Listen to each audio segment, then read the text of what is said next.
The wind swept across the desolate plains, carrying with it whispers of an ancient promise. Beneath the endless sky, a group of weary travelers trudged forward, their faces withered by hardship but alight with hope. These were the ancestors of the Mexica, a people destined to shape one of history's most awe-inspiring civilizations. They carried little more than their faith and the stories passed down by their elders, stories of Aztlan, a mythical homeland said to hold the key to their future. Their world was one of hardship and resilience. Aztlan, the place they had once called home, was said to be a paradise of abundance and beauty. But it was also a place of stagnation, where the Mexica had grown complacent under the watchful eyes of their gods. Legend says that Huitzilopochtli, the god of war and the sun, appeared to them with a command. They were to leave Aztlan and seek a new land where their greatness could take root. The instructions were as clear as they were daunting. They were to wander until they found a sign, a vision of an eagle perched on a cactus, devouring a snake. There, and only there, would they build their home. The departure from Aztlan was marked by tears and sacrifice. Families left behind the familiarity of their lives, knowing they might never return. They journeyed into the unknown, enduring blistering heat by day and bitter cold by night. Hunger gnawed at their stomachs, and despair often lingered at the edges of their minds. But the Mexica believed they were chosen, and the promise of the eagle and cactus kept them moving. Their path was not a straight one. Along the way, they encountered other tribes, some hostile, others indifferent. The Mexica were not powerful warriors then, nor did they possess the wealth of other groups. They were seen as outsiders, wandering vagrants with no land to call their own. They learned to survive through cunning and perseverance, offering their services as mercenaries to more established peoples. It was a humbling existence, but one that sharpened their resolve. In their wanderings, they carried with them the sacred bundles of their gods, relics tied to their identity and purpose. The priests, entrusted with these sacred items, were voices of both guidance and warning. They interpreted the signs around them, the movements of the stars, the cries of birds, and the shifting winds. Every decision, every step, was steeped in ritual and meaning. There were moments of doubt, times when the people questioned whether the vision was real or whether they had been abandoned by their gods. In these dark hours, stories of Aztlan would resurface, like embers of a dying fire rekindled by the elders' words. They spoke of the land they had left behind not as a comfort to return to, but as proof of their strength to leave it in search of something greater. Years passed. Generations grew up knowing only the life of wandering. Each hill and valley blurred into the next, and the promise of the eagle and cactus felt distant, almost unattainable. But one day, the Mexica arrived at a place unlike any other. Surrounded by shimmering lakes, crowned by volcanic peaks, and alive with the cries of birds and the rustling of reeds, the Valley of Mexico stretched before them. It was breathtaking yet daunting, for it was already home to powerful city-states. The Mexica were not welcomed with open arms. Other tribes saw them as uncivilized and inferior, their presence an inconvenience. They were forced to settle in the swampy, inhospitable margins of the lakes, places no one else wanted. Mosquitoes swarmed, crops withered in the soggy earth, and survival seemed uncertain. Yet, the Mexica endured. They transformed the marshes into a livable space, slowly mastering the art of agriculture by building chinampas, floating gardens that turned waterlogged land into fertile soil. Even as they toiled, they watched and waited. The prophecy of the eagle and cactus had not yet been fulfilled, but they believed it was only a matter of time. Their gods had not abandoned them, their suffering was a test of their worthiness. The day finally came. According to legend, on a small island in the middle of Lake Texcoco, they saw it, an eagle perched atop a nopal cactus, its talons gripping a writhing snake. The sight was more than a sign, it was a culmination of years of faith and struggle. Tears mixed with cries of joy as they fell to their knees in gratitude. This was the place their gods had promised, the place where they would rise above all others. The land was not forgiving, and their enemies surrounded them. But the Mexica were no longer the meek wanderers who had left Aztlan. They had been hardened by their trials, strengthened by their faith, and unified by their shared destiny. On that island, they planted the first seeds of Tenochtitlán, the city that would grow to become the beating heart of an empire. It was the start of something extraordinary. The swampy shores they had been given as an insult would become the foundation of greatness. Their enemies, who had dismissed them, would one day bow to their power.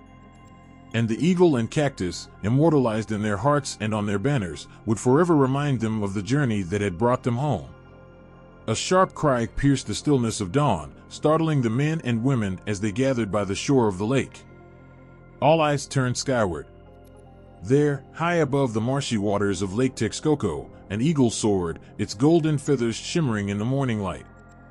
Hearts pounded as the bird descended, its wings cutting through the cool air with quiet majesty. It came to rest atop a nopal cactus, its fierce talons gripping a snake that writhed in defiance. A collective gasp rippled through the crowd. It was more than a vision, it was the answer to prayers whispered in the darkness, the reward for years of wandering and suffering.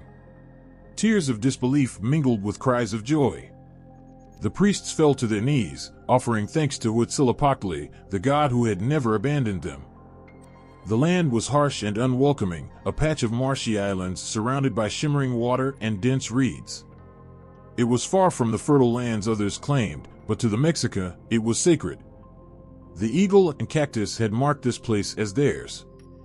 It was where they would build their home, where their destiny would be fulfilled. They began their work with determination that defied the odds. The waters of the lake mirrored the sky, but they were deceptive, hiding treacherous depths and unstable ground. The Mexica saw this as another trial, a final test from the gods.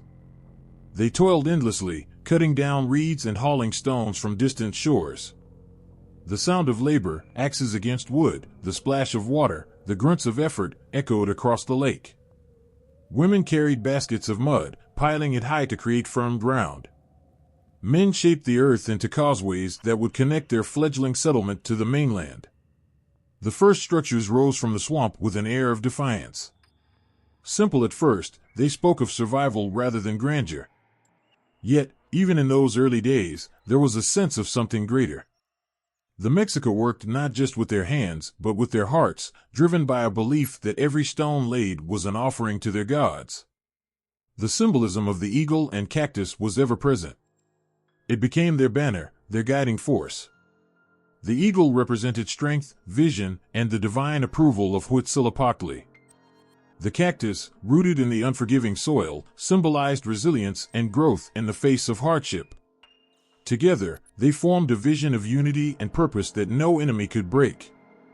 But challenges came swiftly, as they always had. The Valley of Mexico was not a place of peace. It was a land of ambition, where city-states vied for dominance. The Mexica were newcomers, seen as intruders. Their neighbors looked down on them, dismissing them as little more than swamp dwellers, a nuisance to be controlled. In those early days, survival depended on careful diplomacy. The Mexica offered their services as mercenaries, wielding their growing military prowess to earn favor with more powerful rulers. Their warriors, though fewer in number, fought with a ferocity born of desperation and faith. They proved themselves time and again on the battlefield, earning respect even from those who sought to keep them in check. Yet alliances were fragile, and jealousy simmered just beneath the surface. The Mexica faced constant threats from larger city-states, who sought to keep them isolated and weak. Tribute demands were heavy, meant to remind the Mexica of their place. There were times when famine loomed, when supplies ran low, and whispers of defeat grew louder. But the Mexica were not a people who bowed to despair. They answered these trials with relentless effort, transforming adversity into opportunity. One of their most profound achievements during these early years was the construction of chinampas, floating gardens that seemed to defy nature itself. They built these fertile plots from mud and reeds, anchoring them in the shallow waters of the lake. These gardens not only fed their growing population, but also stood as a testament to their ingenuity. What others saw as wasteland, the Mexica turned into sustenance. Tenochtitlan began to take shape, a city born of vision and necessity. Wooden temples rose alongside humble homes, and the city's first ceremonial spaces echoed with the sounds of drums and prayers. The Mexica celebrated their gods with offerings and dances, their rituals a blend of gratitude and ambition. The fires of their altars burned bright against the night sky, visible to all who lived in the valley, a quiet declaration that the Mexica had come to stay. But the challenges of building a city were nothing compared to the challenges of keeping it safe. The Mexica knew they could not survive alone. They watched their enemies closely, learning their strengths and weaknesses. They forged alliances where they could, careful not to overreach. Trust was a rare currency, and betrayal was an ever-present risk. Through it all, they never lost sight of their vision. The eagle and cactus, now woven into their identity, reminded them of what they were capable of. It wasn't just a memory of a miraculous moment, it was a promise that their gods believed in them, even when the odds seemed impossible. Every sunrise over the lake brought new challenges, but it also brought hope.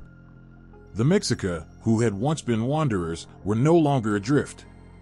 They had claimed their place, not through wealth or power, but through sheer will and unwavering faith. The swamp that others had scorned was now alive with the sounds of life, a growing city where none had thought one could exist. And in the heart of it all stood the cactus, its spines sharp, its flowers blooming against the odds, a symbol not just of survival, but of the greatness yet to come. The Valley of Mexico was not always ruled by the Mexica. Long before their arrival, it was a place of wonder and power, where great civilizations flourished and then vanished, leaving behind ruins that whispered of their glory. These were not just empty stones or forgotten names, they were the foundations of a legacy that shaped everything the Aztecs would one day become. Centuries before the Mexica wandered into the valley, a mighty city rose in the distance, its pyramids piercing the sky. Teotihuacan, the city of the gods, stood as a marvel of human ingenuity. Its avenue of the dead stretched for miles, flanked by towering monuments to the heavens. The Pyramid of the Sun loomed large, a testament to its builder's ambition and devotion. Thousands of people called this city home, living in neatly organized neighborhoods, their lives bound together by rituals, trade, and a shared belief in something greater than themselves. Teotihuacan's influence reached far beyond the valley. Its merchants traveled across mountains and forests, bringing back obsidian, feathers, cacao, and stories of distant lands. In its markets, goods from far corners of Mesoamerica were exchanged, a buzzing symphony of voices, colors, and smells. The city pulsed with life, yet its true power came not from its wealth, but from its spiritual significance. This was where gods walked among mortals, where the balance of the universe was maintained through offerings and ceremonies. But Teotihuacan's time came and went, as all great empires do. The reasons for its fall remained shrouded in mystery: famine, rebellion, invasion, or perhaps the wrath of the very gods it sought to honor. When the city fell silent, its people scattered, taking with them the echoes of its greatness. For centuries, its ruins stood as a haunting reminder of what had been, a place where the wind carried the voices of the past. Even in ruins, Teotihuacan refused to be forgotten. It became a place of pilgrimage for those who sought wisdom and power. Later peoples, including the Mexica, would look to its pyramids and see not the work of ordinary men, but of giants and gods. Its architecture, its art, and its vision of a universe ruled by cosmic forces lived on, etched into the soul of Mesoamerica.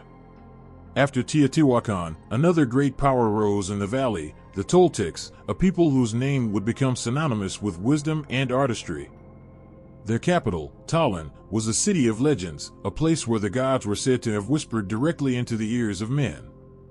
The Toltecs were master builders, their temples adorned with intricate carvings and their plazas filled with towering statues. They understood the secrets of the stars and wove their knowledge into stories that would guide generations. The Toltecs were not just builders, they were storytellers. Their myths spoke of Quetzalcoatl, the feathered serpent, a god who represented knowledge, creativity, and peace. They told of his betrayal and exile, of how he sailed away on a raft of snakes, promising to return. This story, more than any other, would echo through the ages, shaping the hopes and fears of the people who followed. Yet, like Teotihuacan, Tallin was not eternal. Strife and division tore it apart, and its grandeur crumbled into dust. But the Toltecs' influence did not end with their fall. Their memory became a golden thread woven into the tapestry of Mesoamerican culture. Later civilizations would claim descent from the Toltecs, drawing on their legacy to legitimize their own power. To be Toltec was to be a master of all things, a warrior, an artist, a thinker, a leader. The Mexica, when they arrived in the Valley of Mexico, found themselves walking among the shadows of these great civilizations. They saw the ruins of Teotihuacan and the remnants of Tollan and understood they were standing on sacred ground. These were not just stories of the past, they were lessons, warnings, and a challenge to be worthy of the legacy they inherited. The gods of Teotihuacan and Tollan were not forgotten. Their names and faces changed, but their essence endured. The cycles of life and death, the importance of balance, the need for sacrifice, all of these beliefs flowed like rivers through the valley, shaping every city and every people who lived there. The idea that the universe could be kept in harmony through human actions, that gods could be both nurtured and appeased by offerings of blood, became the heartbeat of Mesoamerica. Politics, too, bore the mark of these ancient powers. Teotihuacan had shown how a centralized authority could unite diverse peoples under a single banner. Tollan had demonstrated the power of culture and ideology to bind an empire together. The Mexica would later draw on these lessons as they carved out their own place in the valley, blending the old ways with their own vision. Walking through the Valley of Mexico was like stepping into a living history. Every mountain, every lake, every stretch of land carried the weight of what had come before. The air was thick with the spirits of those who had built and dreamed, fought and prayed. The Mexica did not see themselves as separate from this past, they saw themselves as its continuation. They were not just wanderers looking for a home, they were heirs to a legacy of greatness, bound to honor it and, if they could, surpass it. Every step they took brought them closer to the realization that they were not alone, that their gods had been here long before them, guiding other hands, shaping other dreams. It was humbling, but it was also a call to greatness. The Mexica understood that their story was just one chapter in a much larger tale, a tale written in stone and blood, and the stars above and the earth below. And so, as they gazed at the crumbling pyramids and the fading carvings of the past, they did not see ruins. They saw roots. The air was heavy with the scent of burning incense and the murmurs of men gathered in quiet determination. Inside the council chamber, the flickering light of torches cast shadows on the faces of leaders who had come together not in peace, but in defiance. At the center of it all stood Itzcoatl, the ruler of Tenochtitlán. His eyes, sharp and unyielding, swept across the room, capturing the weight of the moment. Around him were allies and enemies alike, men from Texcoco and Tlacopan, their gazes filled with both suspicion and resolve. It was 1428, and the world around them was on the verge of change. The Valley of Mexico had been dominated for too long by the Aztec Empire, a force that had bled its neighbors dry with demands for tribute and submission. But the winds of power were shifting, and beneath the surface, a plan was forming, one that would alter the fate of the valley forever. Tenochtitlán, still young and underestimated, had suffered under the weight of Tepanec rule. The Mexica had paid their dues, enduring humiliation and heavy tributes to survive. But survival was no longer enough. Itzcoatl understood that the time had come to rise, to throw off the yoke of oppression, and to claim a place among the great powers of the land. He was not alone in this vision. At his side was Tlacopan, his nephew and closest advisor, a man whose mind burned with ideas as bold as they were dangerous. Tlacopan's voice was like steel as he spoke. He painted a picture of unity, of strength that could only be achieved by standing together. Divided, they were pawns in the Tepanec game; united, they could be kings. He spoke of alliances, not born of trust, but of necessity.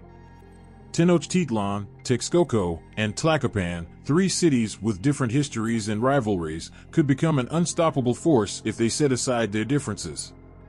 Texcoco, once a proud city, had been weakened by Tepanec aggression. Its ruler, Nezahualcóyotl, had a personal score to settle, having been forced into exile after his father was killed by Tepanec forces. He had returned to reclaim his throne, and his hatred for the Tepanecs burned bright. Tlacopan, though smaller, held a strategic position and shared the burden of Tepanec domination. Each city had something to gain, but it was Itzcoatl and Tlacopan who had the vision to bring them together. The night they agreed to the alliance, the air felt electric. Warriors sharpened their obsidian blades, priests whispered prayers to the gods, and messengers carried news of rebellion through the valley. The Triple Alliance was born not in peace, but in the crucible of war. The first test of their strength came swiftly. The Tepanec capital of Azcapotzalco loomed large, its wealth and power unmatched. But its ruler, Maxtla, had grown arrogant, blind to the forces gathering against him. The combined armies of Tenochtitlan, Texcoco, and Tlacopan struck with precision, their warriors moving like a single, unstoppable wave. The battle was brutal. The clash of obsidian blades echoed across the valley, and the earth drank deeply of blood. Itzcoatl led his forces with unwavering determination, his banners flying high amidst the chaos. Nezahualcóyotl fought with a fury born of vengeance, his every strike a tribute to his fallen father. The men of Tlacopan, though fewer in number, fought with courage, their loyalty to the alliance cemented in the fires of combat. When Azcapotzalco finally fell, its streets ran red, and its great temples were reduced to ashes. The Tepanec Empire, once unchallenged, crumbled beneath the weight of its enemies.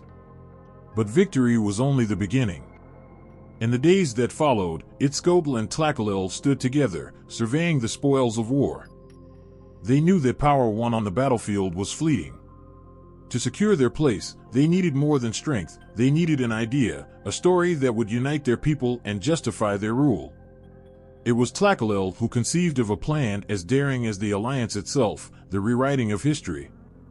Under Tlacopan's guidance, the Mexica began to reshape the narrative of their past.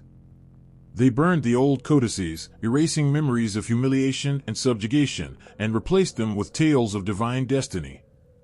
The Mexica were not merely wanderers who had stumbled upon greatness, they were chosen by the gods, their victories preordained. Tlacopan also elevated the role of Huitzilopochtli, the sun god and god of war, to the pinnacle of the Mexica pantheon. The sun's survival, he declared, depended on the lifeblood of warriors. Sacrifice became not just an act of devotion, but a necessity for the balance of the universe. This belief strengthened their resolve and struck fear into their enemies, binding the people to their rulers with a shared sense of purpose. The Triple Alliance began to assert its dominance over the Valley of Mexico. They moved strategically, targeting cities one by one, demanding tribute and loyalty. Those who resisted faced the full might of their armies, their altars stained with the blood of captives. Those who submitted found themselves woven into the fabric of an expanding empire, their goods and resources fueling the rise of Tenochtitlan as the alliance's leader. Itzcoatl's reign marked the turning point, but it was Tlacopan's vision that ensured the alliance's survival. He understood that power was not just about swords and warriors, it was about ideas, symbols, and control over how people saw the world. Through rituals, propaganda, and a carefully constructed mythology, the Mexica transformed themselves into something more than conquerors. They became the heart of an empire that would leave an indelible mark on history. The Triple Alliance was more than a pact, it was a declaration that the age of Tepanec domination was over and that a new order had begun. Tenochtitlan, Texcoco, and Tlacopan stood together, their ambitions intertwined, their fate sealed. What had started as a desperate rebellion had grown into a force that no one could ignore. And at its center were two men, Itzcoatl, the warrior king, and Tlacopan, the architect of a vision that would shape the destiny of the Valley of Mexico. The drumbeat echoed across the battlefield, steady and relentless, like the heartbeat of a god demanding tribute. Warriors stood in lines, their obsidian blades gleaming in the sunlight. Their faces were painted with jaguar spots and eagle feathers adorned their heads, symbols of the fierce creatures they emulated. This was not just war, it was the essence of who they were. To fight was to honor their gods, their people, and their place in the cosmos. Tenochtitlan, still young and underestimated, had suffered under the weight of Tepanec rule. The Mexica had paid their dues, enduring humiliation and heavy tributes to survive. But survival was no longer enough. Itzcoatl understood that the time had come to rise, to throw off the yoke of oppression, and to claim a place among the great powers of the land. He was not alone in this vision. At his side was Tlacaelel, his nephew and closest advisor, a man whose mind burned with ideas as bold as they were dangerous. Tlacaelel's voice was like steel as he spoke. He painted a picture of unity, of strength that could only be achieved by standing together. Divided, they were pawns in the Tepanek game; united, they could be kings. He spoke of alliances, not born of trust, but of necessity. Tenochtitlan, Texcoco, and Tlacopan, three cities with different histories and rivalries, could become an unstoppable force if they set aside their differences.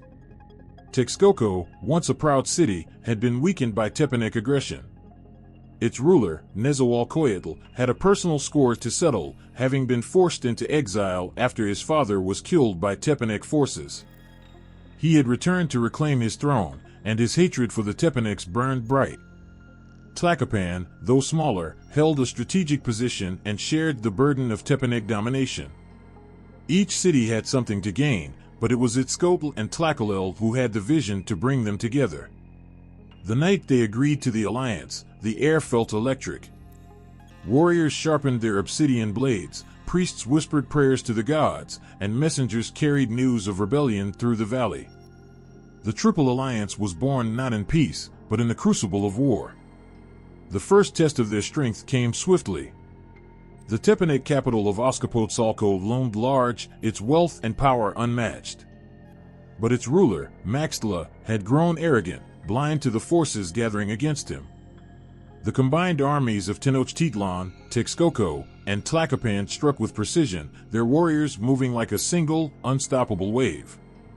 The battle was brutal. The clash of obsidian blades echoed across the valley, and the earth drank deeply of blood. Itzcoatl led his forces with unwavering determination, his banners flying high amidst the chaos. Nezahualcóyotl fought with a fury born of vengeance, his every strike a tribute to his fallen father. The men of Tlacopan, though fewer in number, fought with courage, their loyalty to the alliance cemented in the fires of combat. When Azcapotzalco finally fell, its streets ran red, and its great temples were reduced to ashes. The Tepanek Empire, once unchallenged, crumbled beneath the weight of its enemies. But victory was only the beginning. In the days that followed, Itzcoatl and Tlacaelel stood together, surveying the spoils of war. They knew that power won on the battlefield was fleeting. To secure their place, they needed more than strength, they needed an idea, a story that would unite their people and justify their rule. It was Tlacaelel who conceived of a plan as daring as the alliance itself, the rewriting of history. Under Tlacaelel's guidance, the Mexica began to reshape the narrative of their past. They burned the old codices, erasing memories of humiliation and subjugation, and replaced them with tales of divine destiny. The Mexica were not merely wanderers who had stumbled upon greatness, they were chosen by the gods, their victories preordained. Tlacaelel also elevated the role of Huitzilopochtli, the sun god and god of war, to the pinnacle of the Mexica pantheon. The sun's survival, he declared, depended on the lifeblood of warriors. Sacrifice became not just an act of devotion, but a necessity for the balance of the universe. This belief strengthened their resolve and struck fear into their enemies, binding the people to their rulers with a shared sense of purpose. The Triple Alliance began to assert its dominance over the Valley of Mexico. They moved strategically, targeting cities one by one, demanding tribute and loyalty. Those who resisted faced the full might of their armies, their altars stained with the blood of captives. Those who submitted found themselves woven into the fabric of an expanding empire, their goods and resources fueling the rise of Tenochtitlan as the alliance's leader. Itzcoatl's reign marked the turning point, but it was Tlacaelel's vision that ensured the alliance's survival. He understood that power was not just about swords and warriors, it was about ideas, symbols, and control over how people saw the world. Through rituals, propaganda, and a carefully constructed mythology, the Mexica transformed themselves into something more than conquerors. They became the heart of an empire that would leave an indelible mark on history. The Triple Alliance was more than a pact, it was a declaration that the age of Tepanec domination was over and that a new order had begun. Tenochtitlan, Texcoco, and Tlacopan stood together, their ambitions intertwined, their fate sealed. What had started as a desperate rebellion had grown into a force that no one could ignore. And at its center were two men, Itzcoatl, the warrior king, and Tlacaelel, the architect of a vision that would shape the destiny of the Valley of Mexico. The drumbeat echoed across the battlefield, steady and relentless, like the heartbeat of a god demanding tribute. Warriors stood in lines, their obsidian blades gleaming in the sunlight. Their faces were painted with jaguar spots and eagle feathers adorned their heads, symbols of the fierce creatures they emulated. This was not just war, it was the essence of who they were. To fight was to honor their gods, their people, and their place in the cosmos. The Mexica warrior was more than a soldier, he was a vessel for the divine. His steps on the battlefield mirrored the paths of the gods in the heavens. Every strike of his macuahuitl, a wooden club embedded with razor-sharp obsidian shards, was a prayer, every enemy taken alive a gift for the altars. To die in battle was not a tragedy but a passage into the afterlife, a chance to ascend as an eagle to greet the rising sun or to join the stars in the sky. The preparation for war began long before the first blow was struck. Boys were trained from an early age, their childhood games designed to build their strength and sharpen their minds. They learned to wield spears, slings, and bows, but their greatest weapon was discipline. Victory came not from chaos, but from order, from moving as one under the banners of their city. Warriors were ranked by their achievements, and the highest honors went to those who captured, not killed. A captive was worth far more than a body left on the battlefield. He was an offering to the gods, a life that could renew the sun's light. But war was not only a matter of muscle and bravery, it was an intricate dance of strategy and cunning. Leaders like Tlacaelel and Montezuma knew that to conquer was not enough, they had to break their enemies' spirits. Before a campaign began, messengers would carry warnings to the targeted city, offering them a choice: submit and provide tribute, or face the wrath of the Mexica. Many chose surrender, swayed by the fearsome reputation of the Mexica armies. Those who resisted soon learned the cost. Mexica warriors moved with precision, their formations designed to outmaneuver and overwhelm. Their shields were brightly painted and strong, their armor made of quilted cotton that could stop arrows. Archers and slingers softened the enemy lines before the infantry surged forward, their obsidian weapons slicing through flesh like glass. Behind them, the commanders watched from raised platforms, their instructions shouted above the chaos, ensuring that every move served the greater plan. Yet even in the midst of blood and fire, there was a strange, deliberate beauty. The Flower Wars, as they were called, were battles fought not for territory but for captives and glory. These wars were an agreement between rival cities, a pact to stage conflict for mutual benefit. For the Mexica, it was a chance to capture prisoners for sacrifice, to fulfill their religious duties and appease the gods. For their rivals, it was an opportunity to demonstrate strength and maintain their own honor. The battlefield of the Flower Wars was a sacred space, a theater where warriors proved their worth and the gods were entertained by the spectacle of life and death. The Flower Wars also carried a political weight. They allowed the Mexica to keep potential enemies in check, reminding them of their strength while avoiding the complete destruction of their neighbors. These wars preserved a delicate balance of power in the Valley of Mexico, ensuring that no city could rise too high without the approval or the intervention of the Triple Alliance. Through war, the Mexica Empire expanded like a great storm sweeping across the land. Cities fell one by one, their rulers brought in chains to Tenochtitlan, where they were given a choice: swear loyalty or face annihilation. Most chose loyalty, agreeing to provide tribute in the form of goods, labor, and warriors. These tributes filled the granaries and armories of Tenochtitlan, turning it into a city of unmatched wealth and power. Diplomacy walked hand in hand with warfare. The Mexica understood that alliances were just as important as conquests. They used marriage to bind rival leaders to their cause, offering noble women from Tenochtitlan as brides in exchange for loyalty. They rewarded allies with spoils from their campaigns, ensuring their support in future wars. But their diplomacy was always backed by the unspoken threat of force. Everyone knew what happened to those who refused the Mexica's terms. The leaders of Tenochtitlan were relentless in their vision.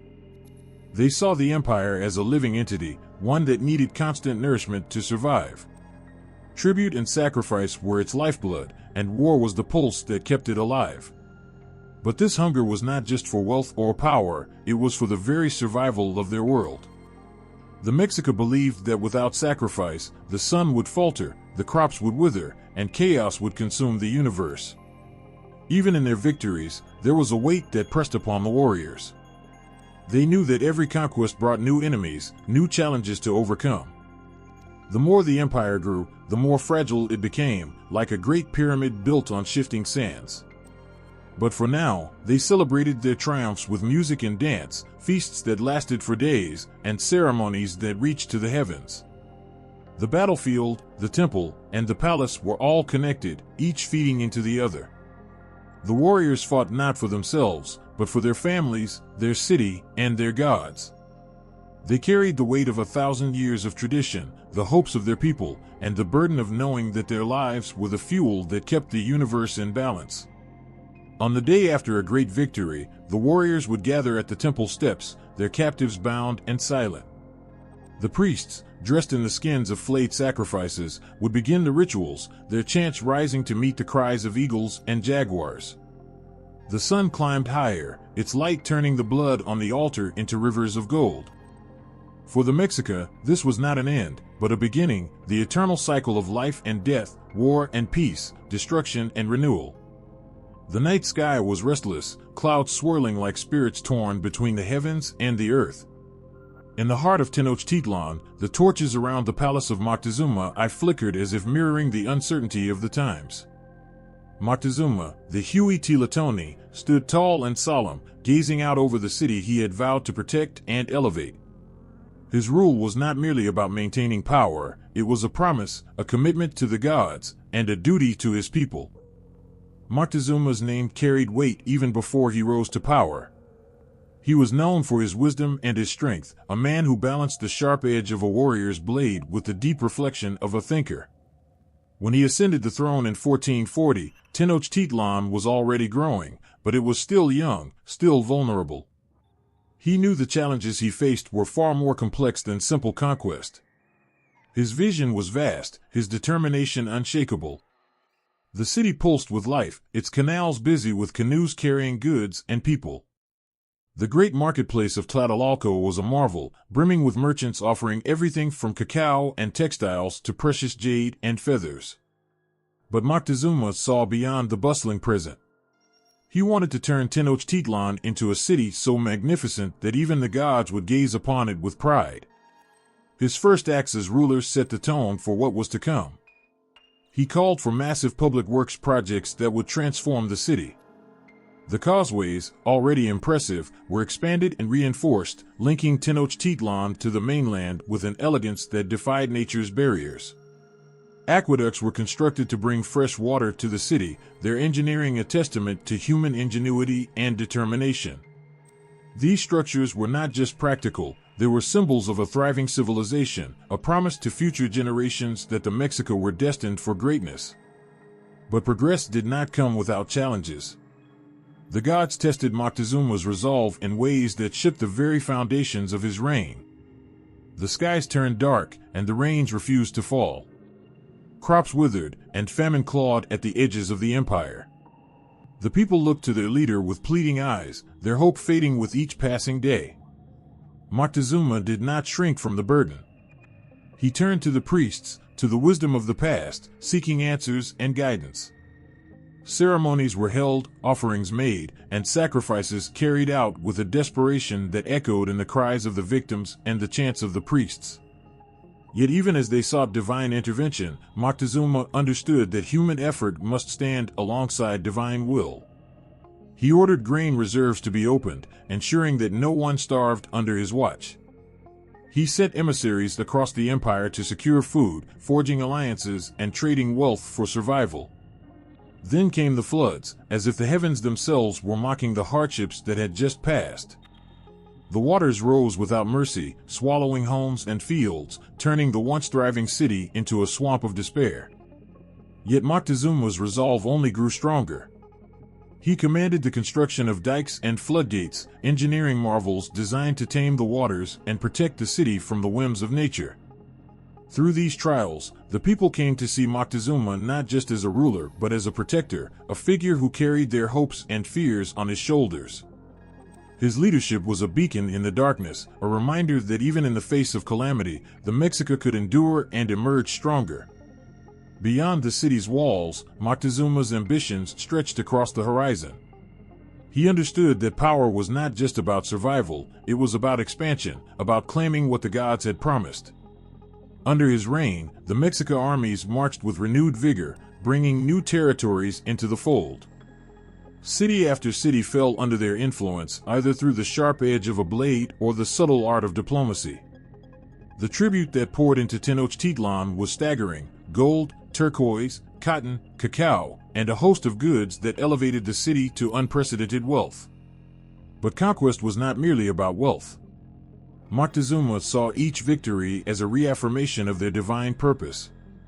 The gods demanded sacrifice, and the captured warriors from these campaigns became offerings that kept the sun burning brightly in the sky. The temples of Tenochtitlan grew busier, their altars bearing witness to the unyielding faith of the Mexica people. Amidst all this, Moctezuma turned his attention inward, to the structure of society itself. He knew that an empire could not thrive on conquest alone; it needed order, stability, and purpose. He introduced reforms that reshaped the fabric of Mexica life. Nobles were held to higher standards, their privileges balanced by their responsibilities. Commoners were protected by laws that ensured fairness in trade and labor. Education flourished under his rule, with schools like the Calmecac and Telpacali preparing young men not only for war but for leadership and spirituality. The next generation would not just inherit an empire, they would be trained to strengthen it. The arts and culture also thrived under Moctezuma's watch. Poets and philosophers found a home in his court, their words weaving stories of beauty and truth that resonated across the empire. Every song, every poem, every carved stone was a tribute to the gods and a testament to the heights humanity could reach. Moctezuma's reign was a time of transformation, a period where the Mexica pushed against the boundaries of possibility. His leadership was a force that lifted Tenochtitlan from the shadows of its humble beginnings and set it on a path toward greatness. Yet even as the city shone brightly, there was an undercurrent of tension, a sense that the challenges faced during his rule were only the beginning. The gods were demanding, and the empire was vast. The question lingered in the air: how long could the balance be maintained? The sun rose over the Valley of Mexico, casting golden light across the surface of the water. Tenochtitlan, the beating heart of an empire, shimmered like a jewel in the dawn. But beneath the city's beauty lay a complex web of labor, trade, and tribute that sustained its grandeur. This was not just a city of warriors and priests, it was a city built on the backs of countless hands, a living testament to human ingenuity and resilience. At the center of it all was the tribute system, a force as unyielding as the gods themselves. Across the empire, rulers of subjugated cities watched the calendar anxiously. Tribute was not just a demand, it was an expectation, a binding thread that held the empire together. Failure to meet the demands could mean ruin. Rebellion was met with swift and merciless punishment. Tribute came in countless forms: bundles of woven cotton, piles of cacao beans, slabs of jade, and even exotic birds whose feathers dazzled the eye. It was wealth beyond imagining, all flowing steadily to Tenochtitlan. In the city's storerooms, workers cataloged the spoils with meticulous care. They counted bundles of maize and recorded the weight of gold dust, ensuring that nothing was wasted. These goods didn't just enrich the nobility, they fed the massive population, supplied warriors, and adorned the temples that stood as a bridge between the earthly and the divine. But tribute alone could not sustain an empire so vast. The Mexica understood the land itself must be cultivated with skill and care.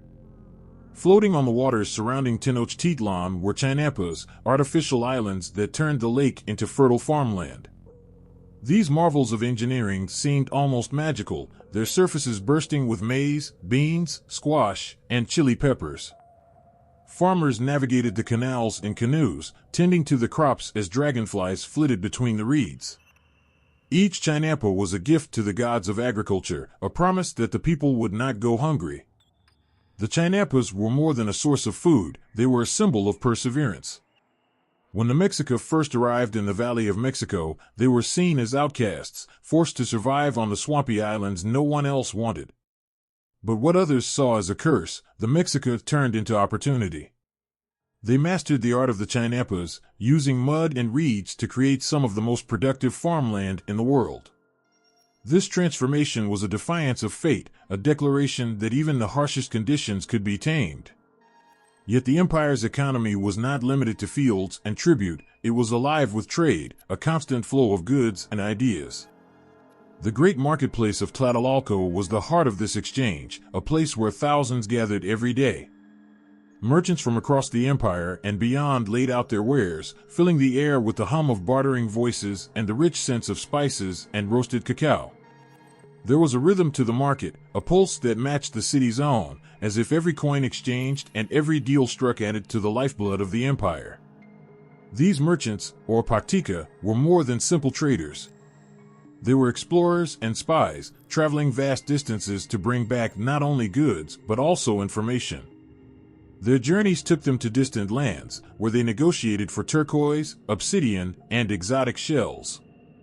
The paktika were celebrated for their bravery, their willingness to face danger for the sake of trade. To the Mexica, they were crucial threads in the fabric of the empire, their work ensuring that Tenochtitlán remained connected to the farthest reaches of the known world. The goods exchanged in the markets were not just material, they were cultural. Ideas flowed as freely as gold and cacao, shaping the empire's identity. Artisans studied foreign styles, blending them with their own to create works of staggering beauty. Priests listened to travelers' tales, searching for omens and wisdom. The marketplace was more than commerce, it was a reflection of the empire's diversity and adaptability. But the system was not without its costs. For those who labored to meet the demands of tribute, the burden was heavy. Farmers toiled from sunrise to sunset, their hands calloused from years of work. Artisans bent over their tools for hours, shaping intricate designs from gold and feathers. And while the elite basked in luxury, the common people often bore the weight of keeping the empire's wheels turning. Still, there was pride in this labor, a sense that every effort contributed to something greater. To provide tribute was to play a role in the grand story of the Mexica, to ensure that the gods were honored and the city thrived. Even the smallest act of trade or farming was part of a sacred cycle, a way to sustain the world itself. The trade routes that crisscrossed the empire were like veins, carrying lifeblood to every corner of the land. From the highlands to the coasts, merchants braved mountains, forests, and deserts to bring their goods to market. Along these routes, they forged connections that strengthened the empire's reach, turning distant cities into allies and dependents. Every step of their journey was a gamble, every successful return a triumph. In Tenochtitlan, the results of these efforts were everywhere. The palaces gleamed with gold and turquoise, the temples rose high into the sky, and the people thrived on the abundance of the markets. The empire's wealth was not just material, it was spiritual, a constant reminder that the gods smiled upon the Mexica. But beneath the surface, there was a tension, a quiet acknowledgement of the fragility of it all. What would happen if the tribute stopped flowing, if the chinampas failed, if the trade routes faltered? These questions lingered in the minds of those who understood the delicate balance that sustained the empire. Yet for now, the system held, a testament to the resilience and brilliance of a people who had turned a swamp into a kingdom. The drums thundered through the city, their rhythm steady and commanding, like the heartbeat of a giant. Thousands gathered in the great plaza of Tenochtitlan, their faces upturned toward the towering Templo Mayor. It loomed above them, a sacred mountain of stone and faith, its twin temples dedicated to the gods Huitzilopochtli and Tlaloc. The air was thick with incense, the scent of copal mingling with the electric anticipation that coursed through the crowd. Today, the empire would showcase its glory, and Huitzotl, the warrior king, would lead them into a new chapter of greatness. Ahuthobal's reign began like a storm, sweeping away doubts and opposition with relentless force. He was a ruler forged in the fires of battle, a man whose vision for the empire burned brighter than the sun. Under his command, the Mexica armies surged across the land, extending the boundaries of the empire farther than any ruler before him. Kingdoms from the Gulf Coast to the Pacific Ocean bowed to his might, their rulers humbled and their treasures claimed as tribute. Every new conquest was a testament to his strength and a gift to the gods. The conquests of Ahuthoval were not merely acts of domination, they were declarations of purpose. With every city brought into the fold, the Mexica Empire grew not only in size, but in confidence. Ahuthoval understood that the strength of an empire lay in its unity, in the shared belief that the Mexica were chosen by the gods to rule. He reinforced this belief with grand ceremonies and public works that left no doubt about the divine favor bestowed upon Tenochtitlan. At the heart of this vision stood the Templo Mayor, the Great Temple, a structure that had been rebuilt and expanded under his rule. Its gleaming facade, adorned with intricate carvings and vibrant colors, spoke of the Mexica's devotion and artistry. Ahuthobal's dedication ceremony for the temple was a spectacle unlike any other. It was said that thousands of captives were sacrificed that day, their blood running in rivers down the temple's steps, a profound offering to the gods. The people watched in awe, their chants rising like a tidal wave, their faith reaffirmed in the shadow of the monumental pyramid. But Ahuthoval was not just a conqueror or a builder, he was a patron of culture, a king who understood that the soul of an empire lay in its stories, its songs, and its traditions. Under his rule, Tenochtitlan blossomed into a center of culture and learning. Poets and artists flourished, their works capturing the spirit of the Mexica people.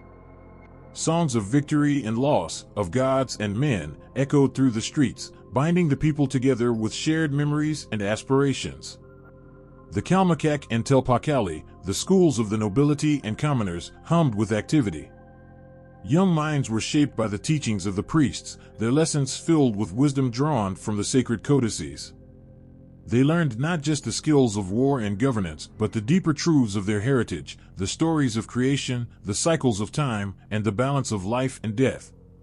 These teachings became the foundation of a shared identity, a sense of belonging that transcended individual lives and tied them to something greater. The markets of Tenochtitlan grew richer than ever, brimming with goods from across the vast empire. Merchants brought in luxuries like cacao, jaguar pelts, and quetzal feathers, as well as essential items like maize and obsidian. The city itself seemed to hum with vitality, its canals alive with canoes, its streets filled with the bustle of a thriving populace. Tenochtitlan was not just a city, it was the beating heart of a civilization that believed in its destiny. Even nature seemed to bow to Ahuthobal's will. He ordered the construction of aqueducts to bring fresh water to the city, feats of engineering that demonstrated the Mexica's mastery over their environment. The water flowed like a blessing, sustaining the city's people and its floating gardens. The chinampas, those marvels of agricultural ingenuity, flourished under his reign, their lush green expanses a testament to human determination and harmony with the land. Yet Ahuthobal's rule was not without its shadows. The rapid expansion of the empire brought challenges, tensions that simmered beneath the surface. Conquered cities grumbled under the weight of tribute, their resentment a quiet threat to the empire's stability. The demands of the gods, ever insatiable, required constant offerings, a cycle of sacrifice that weighed heavily on the people. Ahuthoval, ever the warrior, met these challenges with the same resolve that had defined his reign. To him, these were trials meant to test the strength of the Mexica, to prove their worthiness in the eyes of the gods. Under his rule, the Mexica Empire reached its zenith, a pinnacle of power and culture that seemed destined to last forever. The people of Tenochtitlan looked to their leader with reverence, their belief in his divine favor unwavering. They sang of his victories, carved his likeness into stone, and offered prayers for his continued reign.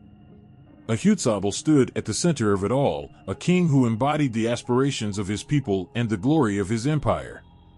And yet, there was a weight in the air, a sense that even at the height of their power, the Mexica were balanced on a precipice. The world was vast, and the gods were fickle. The empire stood as a testament to human ambition and faith, but its foundations were built on the backs of countless sacrifices, its grandeur a reflection of both its strength and its fragility.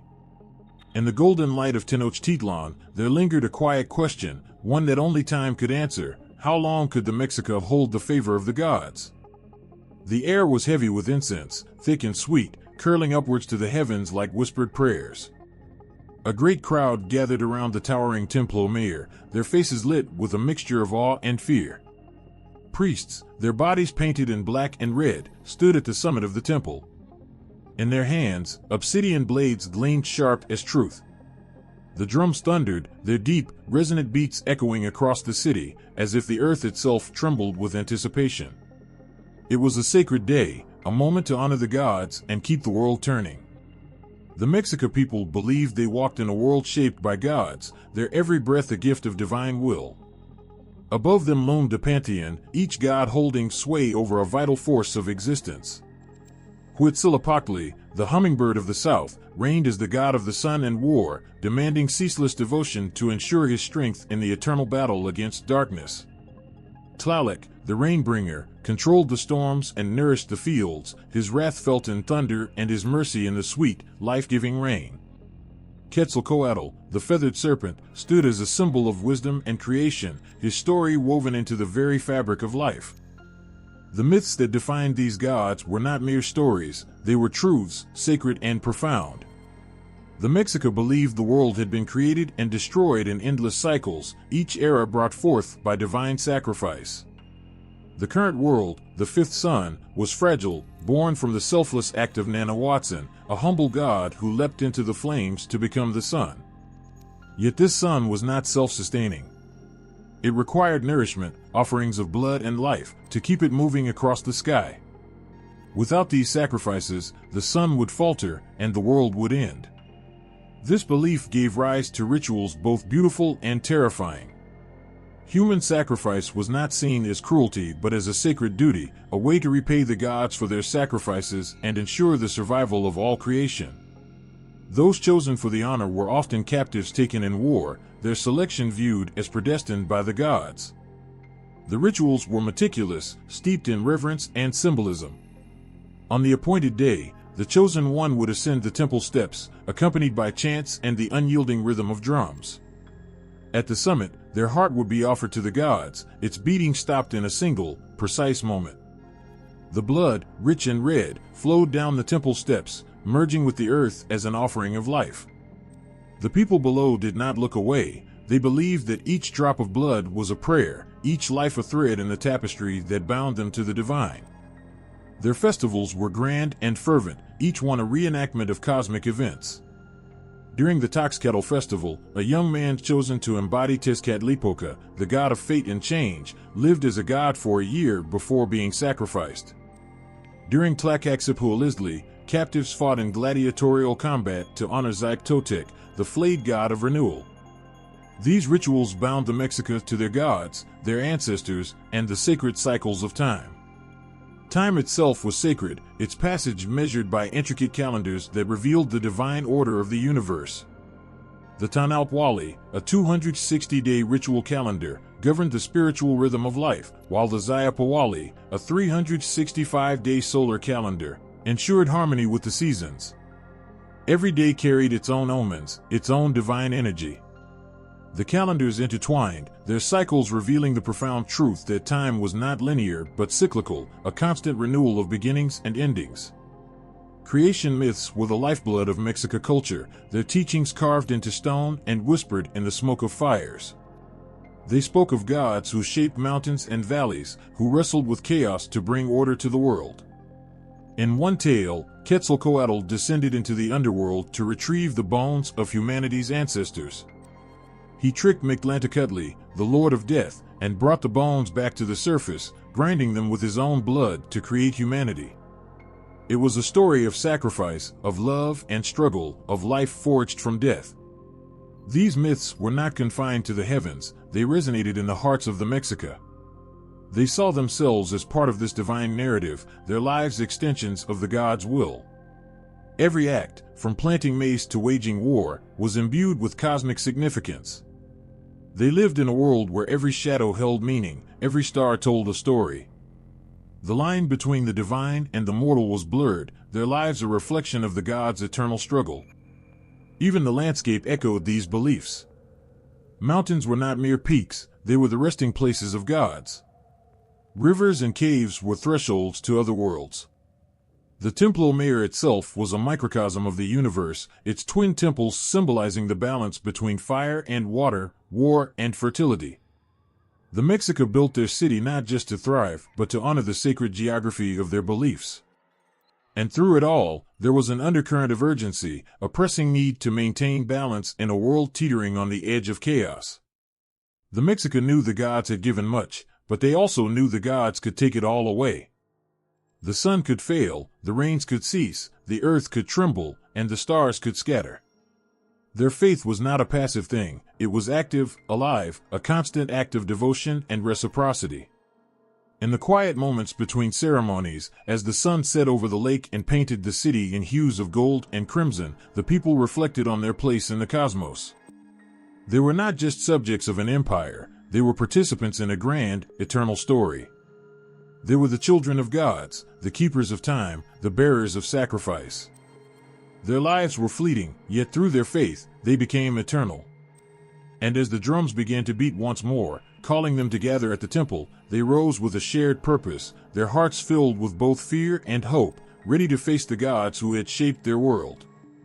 The sun had barely risen over Tenochtitlán, and already the streets were alive with movement. The air was thick with the scent of fresh corn, smoke from cooking fires, and the sharp tang of obsidian blades. People bustled through the narrow, bustling canals and pathways, each individual carrying out their role in the intricate tapestry that was Aztec society. At the top, the nobles, dressed in colorful feathered cloaks and adorned with jewelry, moved with dignity and purpose. Their faces were serious, knowing the weight of their responsibility to guide the empire, to ensure its prosperity and strength. Beneath them, the warriors, fierce and proud, wore their jaguar and eagle costumes, symbols of their bravery and devotion to the gods. Their eyes gleamed with a fire that matched the beating drums in the distance, preparing for another battle or ritual. Every warrior carried with them not just the pride of their people, but the responsibility of keeping the sun burning bright in the heavens. But it wasn't just the nobles and warriors who shaped the Aztec world.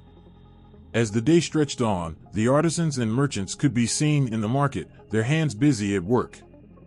The artisans crafted delicate jewelry from gold, feathers, and stone, while the merchants offered everything from spices to textiles.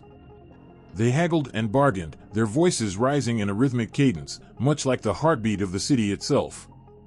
These individuals, too, played their part in the grand design, ensuring that the people were nourished, clothed, and adorned. Then there were the commoners, their faces etched with the weariness of daily labor. They worked the land, tending to the chinampas, the floating gardens that gave the city its sustenance. They fished the lakes, hunted small game, and gathered the goods necessary to feed the ever-expanding empire. For them, life was a rhythm of hard work and humility, yet there was pride in every crop harvested, every fish caught, every piece of clay molded. They were the backbone of the empire, the silent engines that kept the wheels of the great city turning.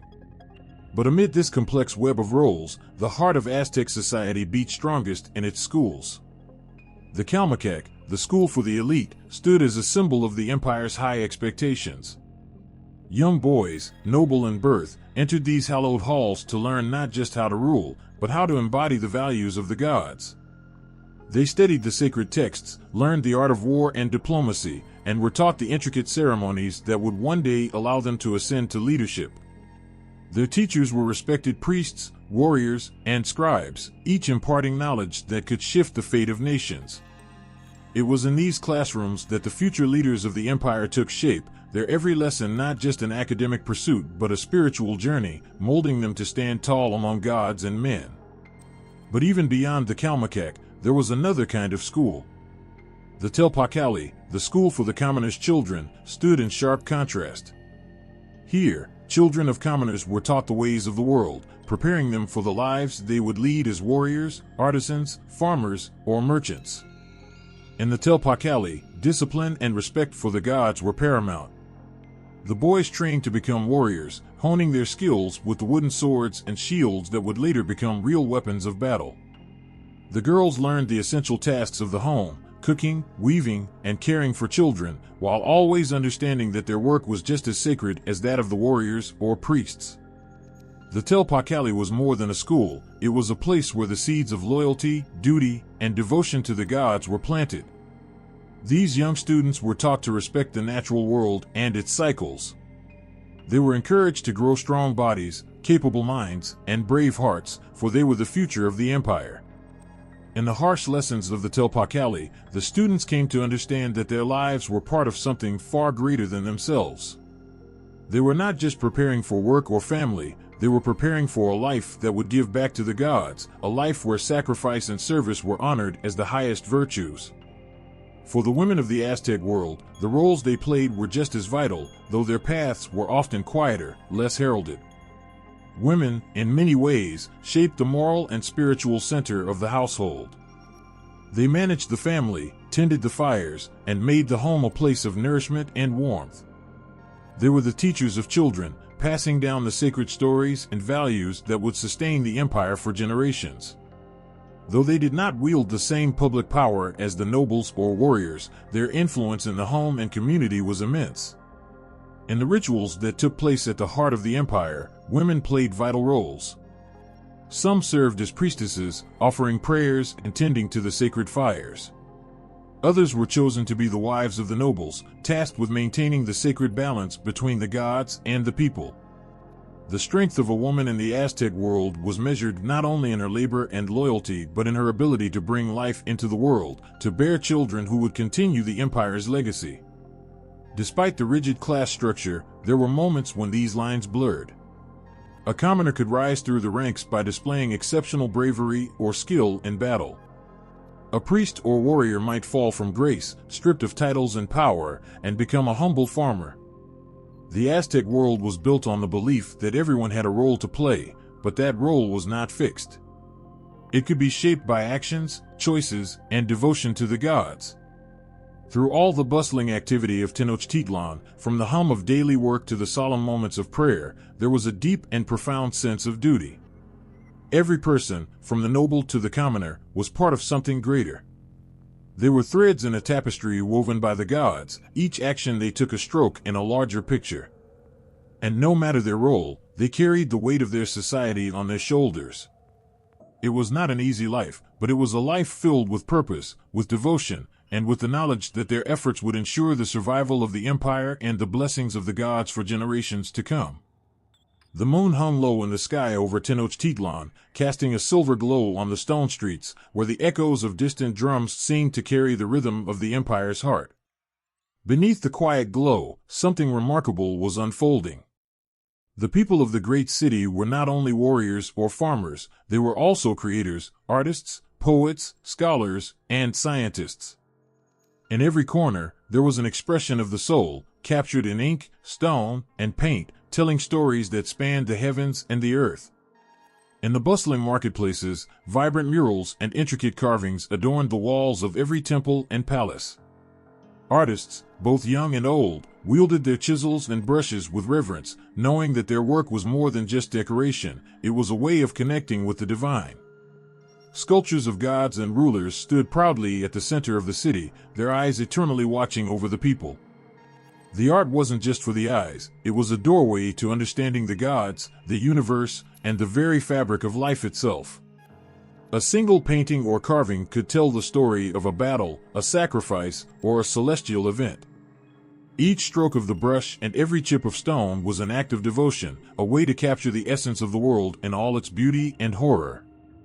On the quiet side streets, scribes worked tirelessly, their hands moving swiftly as they transcribed the stories of the world onto codices, scrolls of bark paper, rich with color and symbolism. The written word in the Aztec world was not just communication, it was sacred. Words and images intertwined to create a powerful record of the people's history, their triumphs and tragedies, and their connections to the gods. These codices, painted in bright reds, blues, and golds, held the heart of the Aztec civilization. Through these works, future generations would come to understand their origins, their struggles, and their unbreakable bond to the divine. Among the most cherished works were the poems. In the soft light of evening, men and women sat beneath the shade of the great temples, speaking of love, of war, of the fleeting nature of life. Their words were not mere entertainment, they were sacred acts, an offering to the gods. Every poet had the ability to touch the heart of the people, to make them feel the raw beauty of existence. With their verses, the poets painted the skies, the mountains, and the rivers, telling tales of gods and heroes, of the sun that rose each day only to be swallowed by night, and of the promise of rebirth. Through their words, the weight of their people's struggles was expressed in the purest form, turning grief into art and sorrow into a song of strength. While the poets spoke of the heavens, the priests and scholars looked to the stars. The Aztecs were not just warriors and artists, they were also astronomers of unparalleled skill. The movement of the stars, the rise of the planets, the phases of the moon, they charted it all with meticulous precision.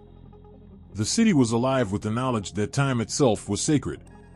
The great temple, Templo Mayor, was not just a place of worship, it was an astronomical observatory. The priests studied the stars, tracking the patterns and movements that governed the lives of the people below. Every year, as the sun completed its journey across the sky, the people of Tenochtitlan gathered to celebrate the movements of the celestial bodies, to honor the gods who ruled over them. The calendar system, built over centuries of careful observation, was not just a tool for marking time, it was a map of life itself.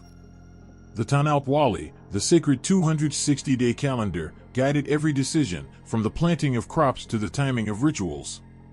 It was a belief woven into the fabric of everyday life. The gods lived in the stars, in the moon, in the very flow of time itself. And the people followed the rhythm of the cosmos, knowing that their lives were bound to the endless cycles of creation and destruction, life and death. But the Aztecs did not limit themselves to just watching the heavens. Their minds reached down to the earth as well, making remarkable advances in medicine and botany. In the lush gardens of Tenochtitlan, healers worked with herbs and plants to cure ailments, using their vast knowledge of the natural world to ease pain and prevent disease. The Aztecs had an intricate understanding of the human body, diagnosing and treating illness with a combination of plants, rituals, and ceremonies. They knew how to prepare medicines from the rich variety of plants that grew around them, bitter herbs, fragrant flowers, roots that could heal wounds, and leaves that could soothe fever. The botanical gardens in Tenochtitlan were not only for medicine, they were an extension of the Aztec reverence for the earth. Every plant, every tree, every flower was sacred. The people believed that each had its purpose in the grand design of the universe. As the healers tended to their plants, they didn't just care for the earth, they were in communion with it, honoring the gods that lived within the land itself. The plants were more than remedies, they were gifts, symbols of the earth's abundance and wisdom. Their work was not without danger, however. In the early days of the empire, great floods ravaged the lands. The people watched in horror as the canals filled and the waters rose, threatening to consume the great city. Yet, through it all, the people found strength in their knowledge. They rebuilt, learning from the earth, from the stars, from the wisdom passed down through the generations. The floodwaters could not break their spirit, for they had learned that true strength lay not just in the steel of their weapons, but in the knowledge they had gathered and the art they had created. In the heart of the city, as the stars blinked overhead, the people continued their work. The architects shaped the stones of the temples, the sculptors carved images of gods and warriors, the priests studied the movements of the planets, and the healers worked to cure the sick. Every action, whether through art, science, or knowledge, was an offering to the gods, proof of the unbreakable connection between the people, the land, and the heavens. As the years passed, the city grew. The knowledge of the Aztecs spread, their art and science leaving their mark on the world. They believed in cycles, the constant ebb and flow of time, the eternal return of the sun, and the shifting of the stars. In their art and their knowledge, they captured that truth, shaping the world as they knew it and leaving behind a legacy that would echo through the ages. In the heart of Tenochtitlan, where the bustling city seemed to pulse with life and the air was thick with the sense of food, flowers, and earth, there was another, quieter rhythm. It was the rhythm of justice, of order, of the laws that governed every aspect of life. It was the rule that bound the people together, ensuring that the empire could stand tall, not just through strength, but through fairness, discipline, and respect for the order of things.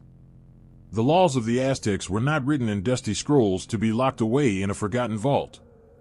They were lived. Every day, they were enacted in the streets, in the homes, in the marketplaces, and in the temples. The people knew that justice was a force as powerful as any god, as fearsome as any warrior. They knew that those who broke the laws would face not only human consequences but divine judgment as well. The punishments were swift and decisive, but they were also rooted in something far deeper. The Aztecs believed that maintaining order in the world was a sacred responsibility. The very balance of the universe, the forces of nature, and the will of the gods depended on the strict enforcement of laws. A single transgression could unravel this balance and bring ruin to the land. It was not simply about punishment, it was about restoring harmony. At the center of it all stood the Tenochtitlan, the emperor. His word was law, his decisions final. But the Tenochtitlan was not just a ruler, he was the embodiment of the will of the gods, the human face of the divine order. His power came not only from his bloodline but from his connection to the spiritual realm. He was more than a king, he was a living representative of the gods themselves. To be chosen as the Tenochtitlan was to be entrusted with the fate of an entire empire, a weight far heavier than any crown or robe. The Tenochtitlan did not rule with unchecked authority. He was advised by wise counsels, guided by the priests, and always mindful of the sacred duties that came with his station. But when the time came to make a decision, it was his to make, and his alone. The people understood this, and they respected him as both a king and a divine messenger. The Tenochtitlan was not just a figurehead in a distant palace, he was deeply involved in the day-to-day workings of the empire. His presence was felt in every corner of Tenochtitlan, and his will was carried out through a complex system of officials, judges, and administrators. It was through these hands that the laws of the land were enforced. These officials were not distant or cold, they were men and women of the people, chosen for their wisdom, their integrity, and their ability to uphold the moral code of the Aztec world. Whether a man stood accused of theft or a woman of breaking a social code, the judgment would come swiftly, and it would come justly. But the laws did not only serve to punish. They served to protect. They created a society where people knew their roles, their duties, and their rights. A society where everyone, from the highest noble to the humblest commoner, had a part to play. The laws ensured that everyone could live in peace, with a sense of belonging and security. They helped bind the vast empire together, uniting its diverse peoples under a common purpose. Even in the face of the most intense challenges, whether from war, famine, or natural disaster, the Aztec legal system provided a foundation on which society could rebuild and recover. As the empire expanded, so did the complexity of its governance. The Aztecs were no strangers to diplomacy. Conquered peoples were not always forced into submission by the sword. Sometimes, it was through skillful negotiation, through promises of protection, trade, or alliances, that new territories were brought under Aztec rule. There was wisdom in the way they managed their empire, a recognition that not all battles had to be fought with blood. The Tenochtitlan knew that alliances and cooperation were just as powerful as force, and that a well-placed gift or a timely marriage could secure peace and loyalty where an army might falter. Even those who were conquered could find a place in the Aztec system. They would not simply be enslaved or crushed beneath the weight of the empire, they would be incorporated into it. The tribute system was one of the key methods by which the Aztecs maintained control over their territories. Conquered cities and regions were expected to pay tribute to Tenochtitlan, often in the form of goods, crops, or warriors. This tribute was not just a tax, it was a sign of loyalty, a recognition of the Aztec Emperor's supreme power. In return, these cities could expect protection, trade, and the stability of being part of the mighty empire. Yet, the tribute system was not a one-way street. The Aztecs also understood that governance was a two-way exchange. When necessary, they would offer help, be it through the sending of soldiers, the sharing of knowledge, or the provision of resources. Their system of governance was founded on the principle that the strength of the empire relied on the strength of its people, and this included all those who came under its rule. The Tenochtitlan's role in this vast, interconnected web of power was not easy. The decisions he made would affect not only the people of Tenochtitlan but the lives of those in faraway lands as well. He was the judge of not just his own city, but of the entire empire. When enemies rose, he must have known that the weight of the empire rested on his shoulders. When natural disasters struck, as they sometimes did with devastating floods or droughts, it was the emperor who was called upon to lead his people through the darkness. In times of peace, the Tenochtitlan had to ensure that prosperity flowed throughout the empire. In times of war, he was the one who steeled the hearts of his warriors and made difficult decisions to defend the realm. But in every decision, in every law, in every action, the emperor was reminded of his sacred duty, not just to rule, but to protect, to uphold, and to guide. His role was not simply one of power, it was one of service. His life was not his own. It belonged to the gods and to the people. And so, in the grand halls of the palace, in the quiet chambers where the emperor and his advisors met, the fate of an empire was decided. The rhythm of the drums echoed in the distance, the call for justice, for protection, for order. Through the hands of the emperor and his people, the empire stood strong, bound by law, by loyalty, and by an unbreakable sense of duty to something greater than themselves. The heart of Tenochtitlan, and the empire it ruled, beat to the pulse of justice, a force as old as the gods themselves. A single ship appeared on the horizon, its sails white against the vast, unforgiving ocean. It was the beginning of something that would change everything. At first, the Aztecs thought little of it, just another foreign vessel, perhaps another visitor, another trade partner. But as the ship drew closer, something about it seemed different, almost unnatural. The ship's size, its strange, towering sails, the figures that moved on the deck like shadows, they were all unfamiliar, unsettling. These men, these invaders, were not like the people the Aztecs had met before. Their arrival marked the first whispers of something more terrifying than anything the Aztecs had ever faced. The wind carried the salt and the sound of the ocean as the strange visitors disembarked on the coast. They called themselves Spaniards, and they came from a land the Aztecs had never heard of. These men were not like the other traders who came from far-flung lands with their strange goods and languages. These men wore iron and carried strange weapons that glinted in the sun, a stark contrast to the weapons of the Aztecs, obsidian blades and wooden shields. There was a sense of awe mixed with fear, for what could these men want? What would become of this first meeting? The first encounters between the Aztecs and the Spanish were filled with cautious curiosity. Moctezuma II, the emperor who ruled Tenochtitlan with a steady hand, had heard of these strange men. The rumors were confusing. Some said they were gods, sent to fulfill the prophecies of old, while others said they were invaders, bent on destruction.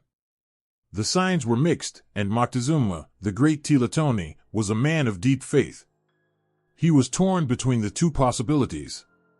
If they were gods, surely he must welcome them with open arms. But if they were invaders, his heart told him to prepare for battle. It was a decision that weighed heavily on him, for the fate of his people and his empire rested on it. Cortés and his men came not as conquerors at first, but as allies. They were smart, they were cunning. They knew that the way to power was not only through force, but through the creation of alliances. The Tlaxcalans, the enemies of the Aztecs, were a key piece in Cortés' strategy. He understood that to topple the mighty Aztec Empire, he needed to weaken it from within. So, with promises of friendship, of shared riches, and of the chance to defeat a common enemy, Cortés won over the Tlaxcalans. The alliance was forged with whispered words, gifts, and promises that carried the weight of betrayal. In the great city of Tenochtitlan, the Aztecs watched as these strange men grew in power. They marched into the city, led by Cortés, surrounded by his new allies, the Tlaxcalans. The streets that had once echoed with the footfalls of the Aztec warriors now held the uneasy steps of the Spanish invaders, each one a reminder that the world was changing in ways no one could have imagined. The tension in the air was palpable. Moctezuma, uncertain of how to proceed, invited the Spaniards into the city. They were given great feasts, rich food, gold, and the finest goods. To Moctezuma, it seemed like the right thing to do, but he could not shake the feeling that he was welcoming his own doom. The Spaniards were not taken by the grandeur of Tenochtitlan. They marveled at the beauty of the city, at the towering temples, the rich gardens, and the intricate canals that wound through the heart of the empire. But they were there for a different reason, driven by hunger for gold, for power, for dominance. Cortés was a man who had dreamed of this moment. He had dreamed of riches, of glory. But what he had not anticipated was the intricate political dance that was about to unfold, a dance that would involve not just the Aztecs, but many other indigenous groups as well.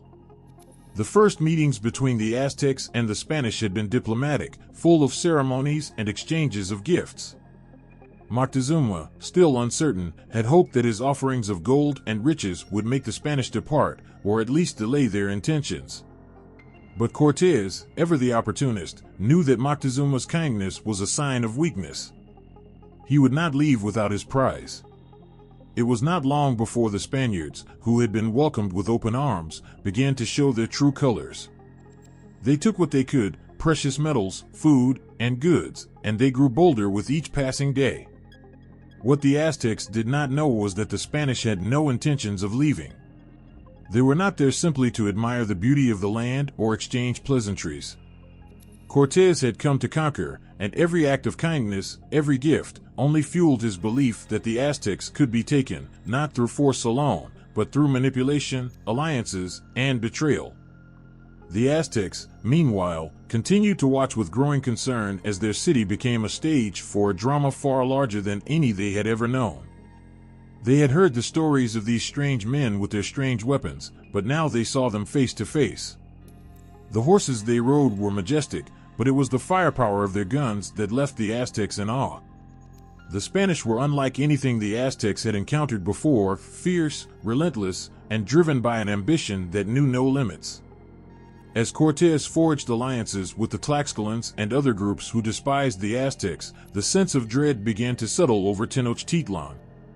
Moctezuma, once a confident ruler, now found himself ensnared in a web of uncertainty. The gods, who had once spoken to him with clear commands, seemed silent in the face of this new enemy.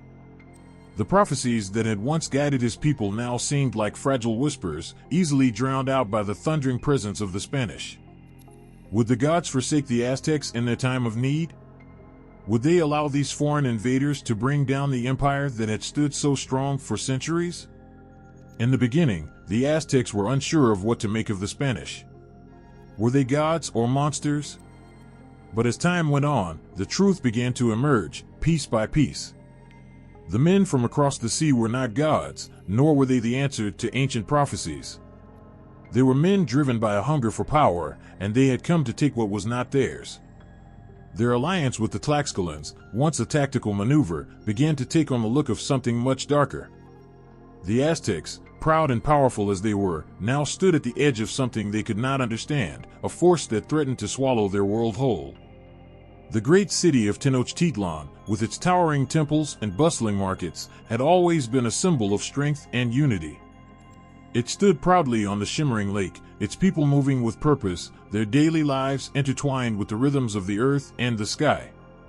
But beneath the surface of this vibrant empire, a storm was brewing. Moctezuma II, the emperor who had once stood tall as a pillar of power, now found himself in a position that no ruler should ever have to face, torn between the weight of tradition and the fear of an uncertain future. The Spanish had arrived, and they had come not as guests, but as conquerors, demanding riches, land, and loyalty. The tension was suffocating, the very air thick with uncertainty. Moctezuma, in his wisdom and his faith, had tried to keep peace with the invaders. He welcomed them, offered them gold, and gave them the finest hospitality.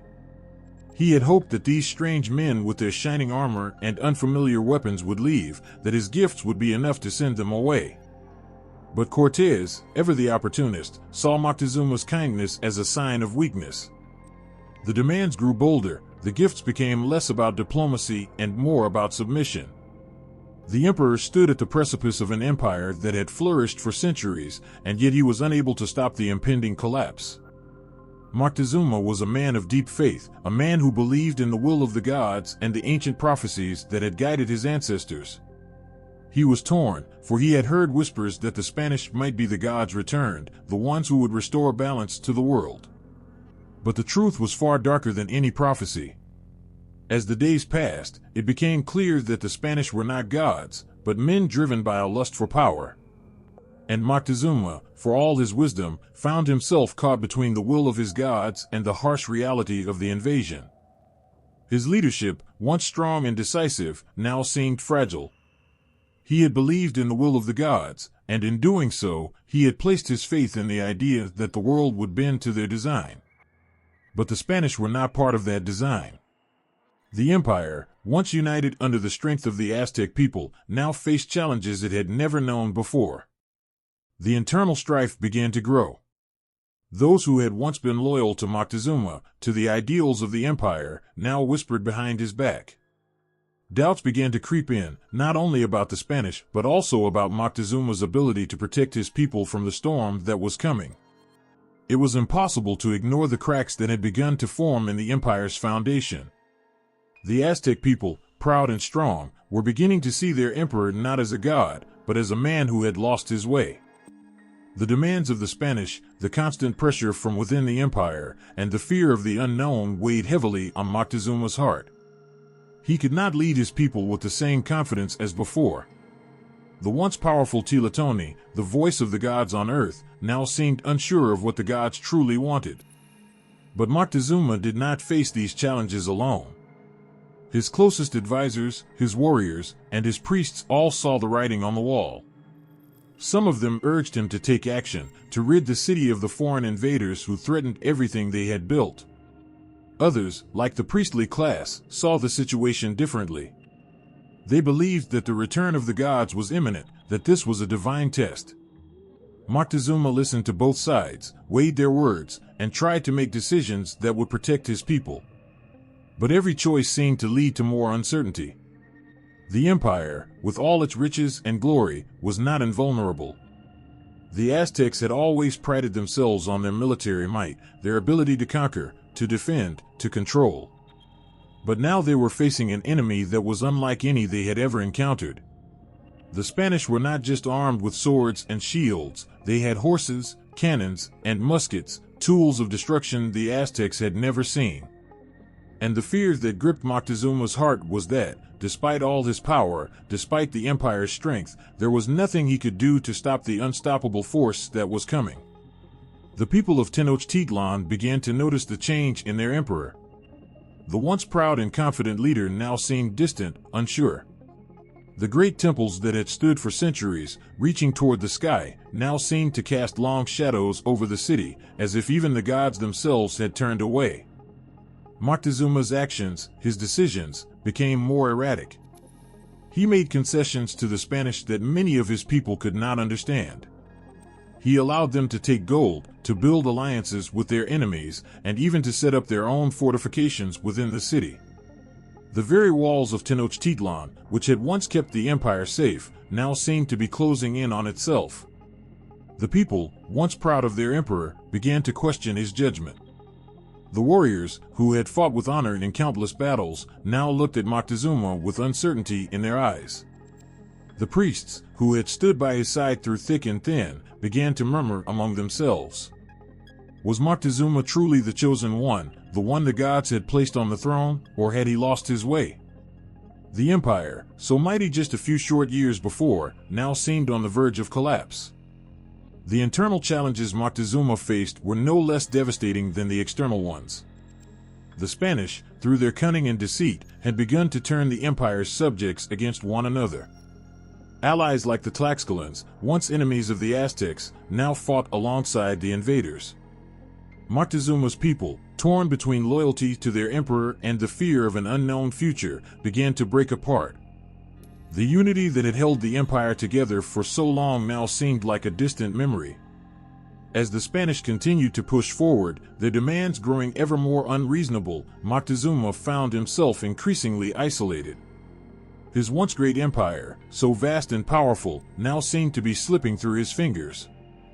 The weight of leadership, the responsibility to protect his people, became almost unbearable. And in his heart, he knew that the end was near, though he did not know how or when it would come.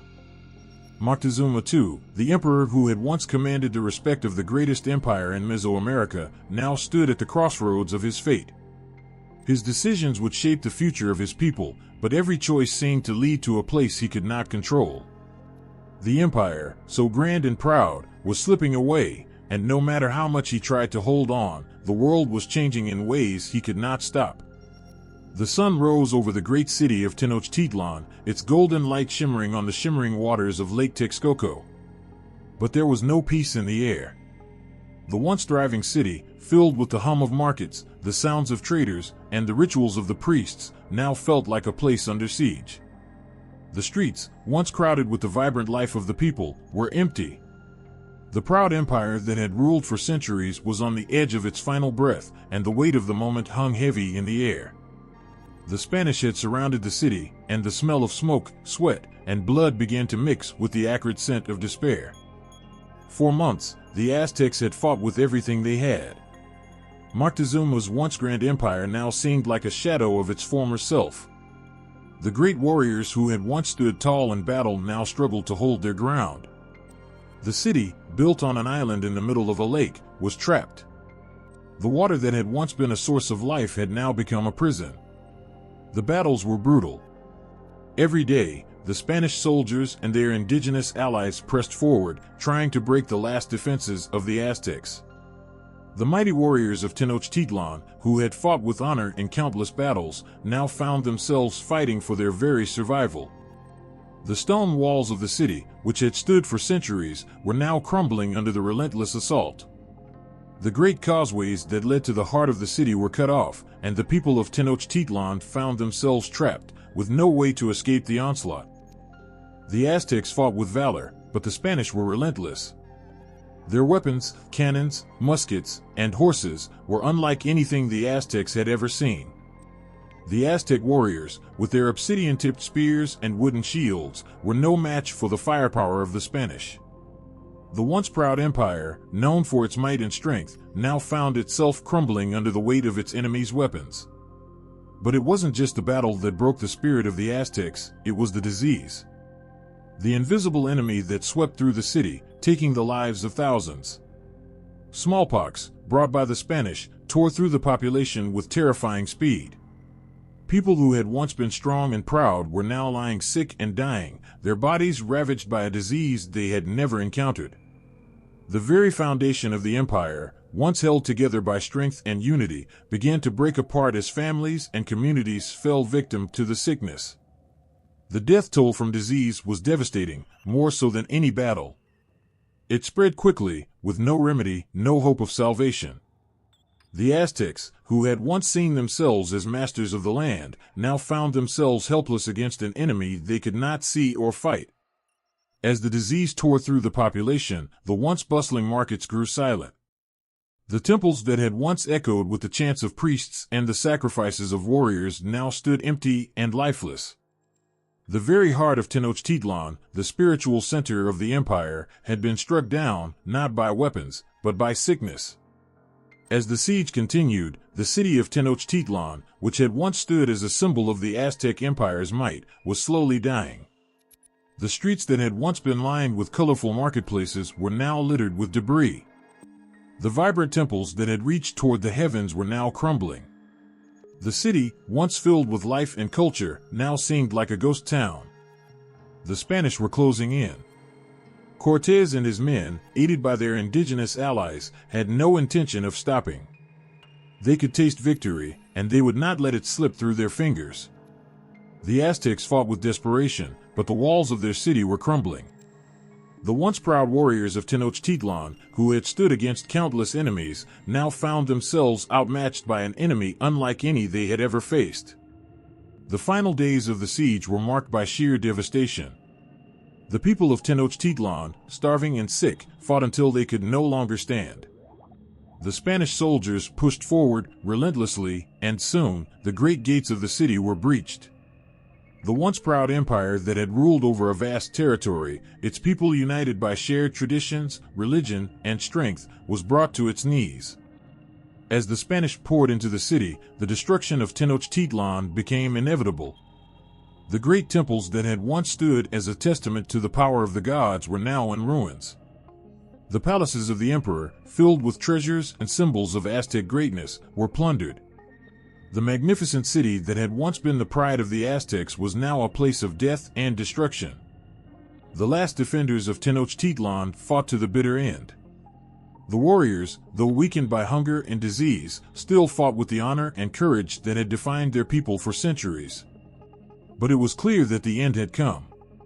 The Aztec Empire, with all its glory and grandeur, was no more. The collapse of Tenochtitlan marked the end of an era, the fall of a civilization that had once been one of the most advanced in the world. The Aztec people, who had built an empire from the ground up, were now at the mercy of the Spanish. The city, which had once stood as a beacon of Aztec strength, was now reduced to rubble. In the end, it was not just the swords of the Spanish that defeated the Aztecs. It was the combined weight of disease, betrayal, and the unstoppable force of the invaders.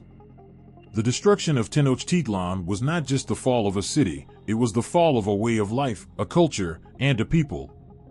And so, the once great empire, with all its glory and grandeur, was brought to an end. The people of Tenochtitlan, once proud and mighty, now lay broken and defeated. The sun that had once shone so brightly over their great city now set on a new, uncertain world. The ruins of Tenochtitlan, once a symbol of power and strength, now stood as a silent testament to the fragility of empires and the resilience of the human spirit. The sun had barely risen, and yet the sounds of the Spanish invaders filled the air. Tenochtitlan, now in ruins, lay under a heavy silence. Where once the city had stood as a proud testament to the Aztec Empire, now there was only ash and rubble. The streets that had echoed with the vibrant voices of the Aztec people were now a backdrop for the foreign soldiers, their iron boots pressing against the cracked earth. The city, its life and soul stripped away, was no longer a place of hope. It had become a battleground between two worlds, one that had crumbled to dust, and another, cold and relentless, that would reshape everything. Days turned into weeks, and weeks into months. The Spanish colonizers swept through the heart of what had been the mighty Aztec Empire, imposing their ways upon the people.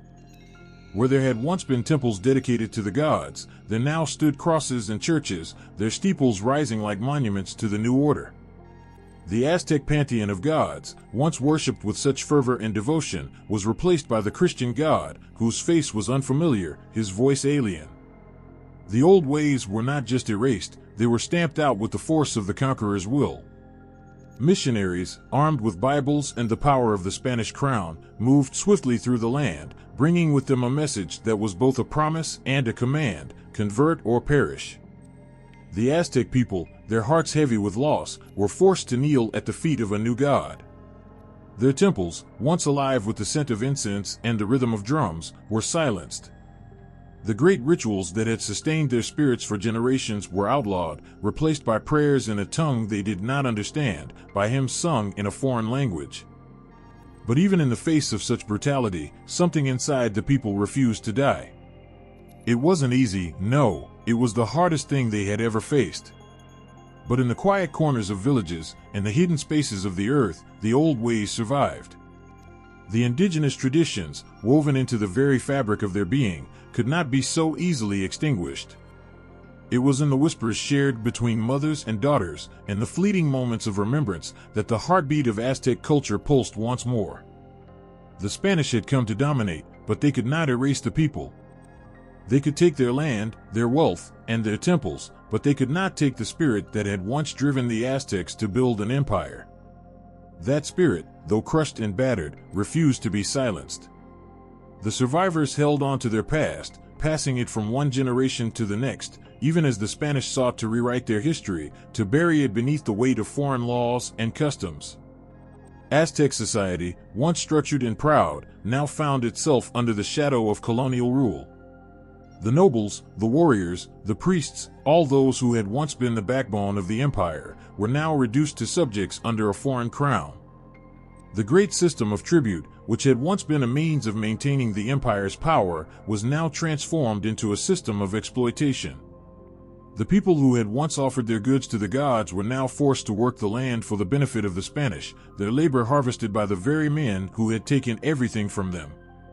But there was resilience in the way the people adapted, and the quiet resistance of everyday life. They found ways to survive under the weight of colonial oppression, clinging to the traditions that had sustained them for centuries.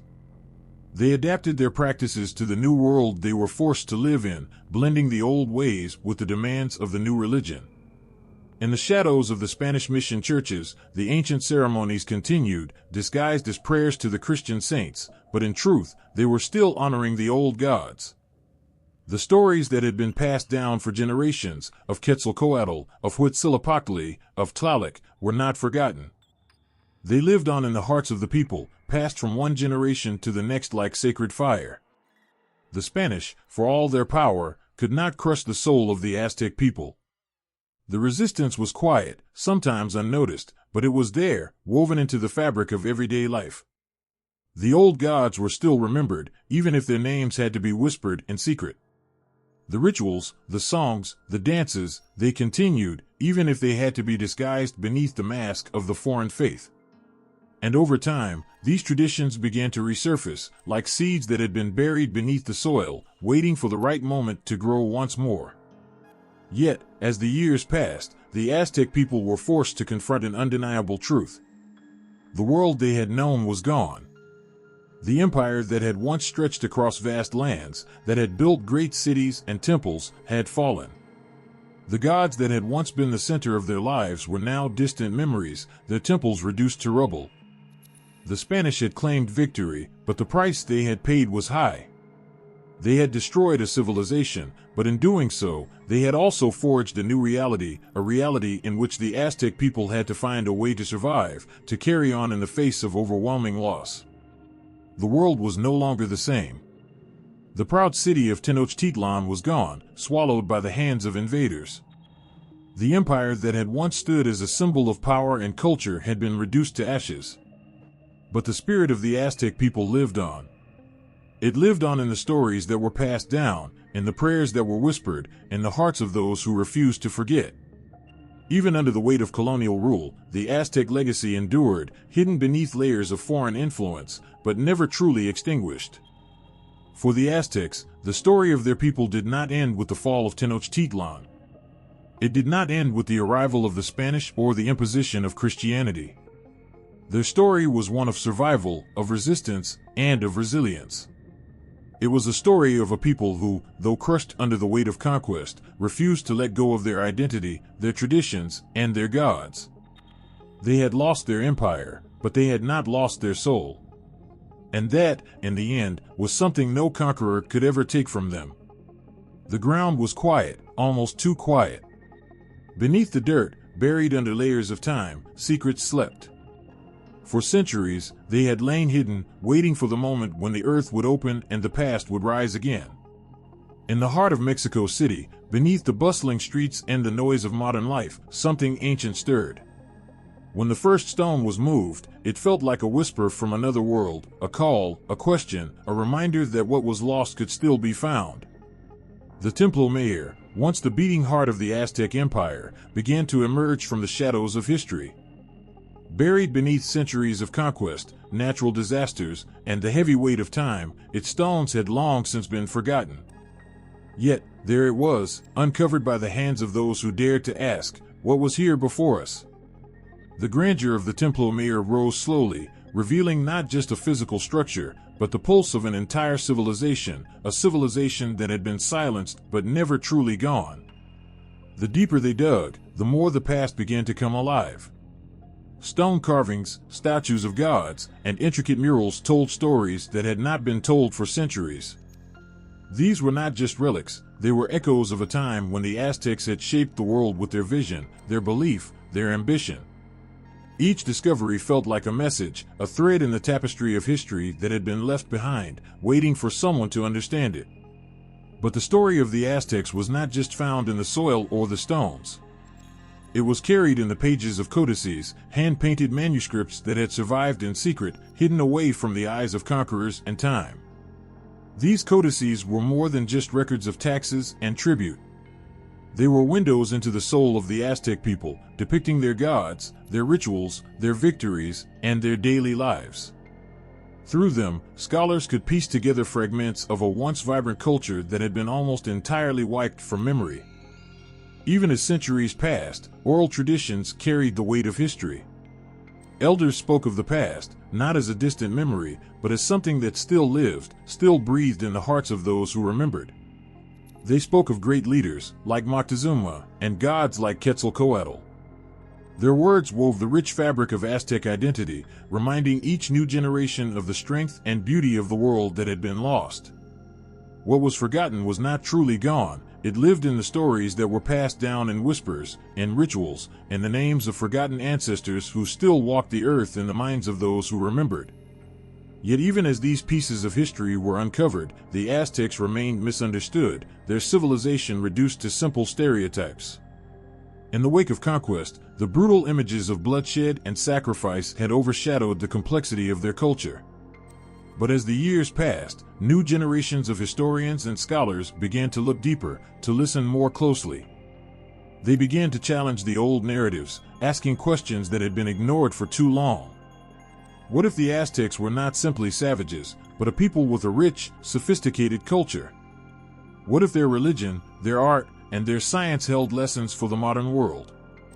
The interpretations began to shift, slowly at first, then with growing momentum.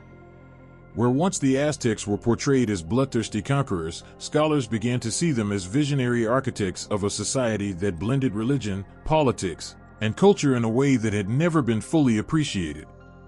They were not just warriors, they were also poets, artists, and scientists. They built cities that stood as marvels of engineering. They created an agricultural system that allowed them to thrive in the harshest of landscapes. They observed the stars and the heavens with a precision that rivaled the greatest minds of Europe. With each discovery, with each new interpretation, the Aztecs were no longer a distant, forgotten people. They became real, complex, and alive in the pages of history. Their achievements could no longer be ignored or minimized. They had lived with a vision of the world that was unique and powerful, a vision that had shaped their empire and their place in the world. And though that empire had fallen, its legacy endured, woven into the fabric of the land, the people, and the cultures that had survived. The rediscovery of the Aztecs was not just about the past. It was about the future. It was about understanding that the Aztec civilization was not just a chapter in a history book, but a story that continued to shape the world. The ancient gods, the rulers, the warriors, and the artisans, they were all part of a larger narrative, a narrative that reminded us of the resilience of the human spirit, of the ways that cultures rise and fall, but never truly disappear. Even when the empire was no more, its echoes remained in the traditions that still lived on in the hearts of the people. As the world changed, as Mexico City grew and modernized, the Aztecs were no longer just the forgotten victims of conquest. They were the architects of a legacy that refused to be erased. Their story, once buried in the ruins of Tenochtitlan, was now being told anew. And with each discovery, with each story brought to light, the Aztecs were given back a piece of their dignity, a piece of their soul that had been stolen long ago. The ruins of the Templo Mayor stood not just as a monument to what was lost, but as a testament to what had survived, a culture, a people, and a history that could never truly be forgotten. The image is burned into the collective memory. A towering figure, decked in gold and feathered finery, standing tall in front of a massive, blood-stained stone. The sun beats down on the sweat-drenched faces of the people gathered below, their gazes fixed on the figure who will soon ascend to the heavens. The air is thick with anticipation. The ritual is about to begin. It is a vision that stirs up fear, fascination, and revulsion, a snapshot of what many believe to be the essence of the Aztecs. But the Aztecs were never just this. No civilization ever is. And yet, this image persists, haunting the popular imagination, forever tied to the myths and misconceptions that have shaped how we see them. For centuries, the Aztecs have been reduced to symbols of violence and savagery, cast as ruthless conquerors and bloodthirsty priests. Their world, so vibrant and rich with meaning, has often been painted in shades of red, the color of sacrifice, of death, of terror. In literature, art, and film, the Aztecs are often portrayed as larger-than-life figures, their grand civilization teetering on the edge of chaos. These depictions linger in the shadows, haunting our cultural understanding of their legacy. In some ways, the Aztecs have become a caricature, stripped of nuance and reduced to a story of domination and destruction. The truth, of course, is far more complex, but these stories, whether intentional or not, have done much to shape how we view the Aztec Empire today. Human sacrifice, perhaps the most widely known aspect of Aztec culture, is central to many of these portrayals. Blood flowing freely, offered up to the gods in an effort to ensure the continuation of life. For centuries, this gruesome image has dominated how the world perceives the Aztecs. The idea that an entire civilization was built on this act of violence has been ingrained in the popular imagination, a symbol of the savagery that existed before European civilization came to the Americas. But the reality of Aztec sacrifice was far more complex than this image suggests. Sacrifice was not an act of mindless cruelty, it was a deeply spiritual act. The Aztecs believed that the gods had given their lives to create the world, and in return, humans had to give life back to the gods. It was a cycle of giving and receiving, a sacred exchange. The people who gave their lives for the rituals were not simply victims, they were honored, chosen to carry out a cosmic duty. While the scenes of sacrifice may seem brutal to modern eyes, they were carried out with profound reverence and a belief that the fate of the world rested in their hands. To the Aztecs, it was not barbarism. It was a way of life. But it is this very act of sacrifice that has often been used to cast the Aztecs as a society obsessed with bloodshed, and this portrayal has shaped their legacy in ways that have been difficult to overcome. Hollywood films and sensationalized books continue to depict the Aztecs in this light, emphasizing violence over culture, chaos over order, and war over peace. These depictions ignore the artistic, scientific, and political achievements of the Aztecs, leaving a narrative of destruction in their wake. The image of the blood-stained altars and the endless warriors on the march is easier to remember than the poets, artists, and philosophers who also flourished in the empire. Yet, even amid these often distorted portrayals, there is something undeniable about the Aztec legacy, a legacy that has been woven into the very fabric of Mexican national identity. For Mexicans, the Aztecs are not just a distant memory, but an important symbol of pride, resilience, and strength. From the moment the Spanish arrived and decimated the empire, the Aztecs have been a part of the national conversation. They have been both the tragic victims of conquest and the ultimate symbol of Mexican heritage. The Aztec calendar, with its intricate symbols and cosmic significance, has become a symbol of Mexican identity. The pyramids of Teotihuacan and the ruins of Tenochtitlan are not just ancient ruins, they are reminders of a civilization that once thrived and whose influence still echoes through modern Mexico.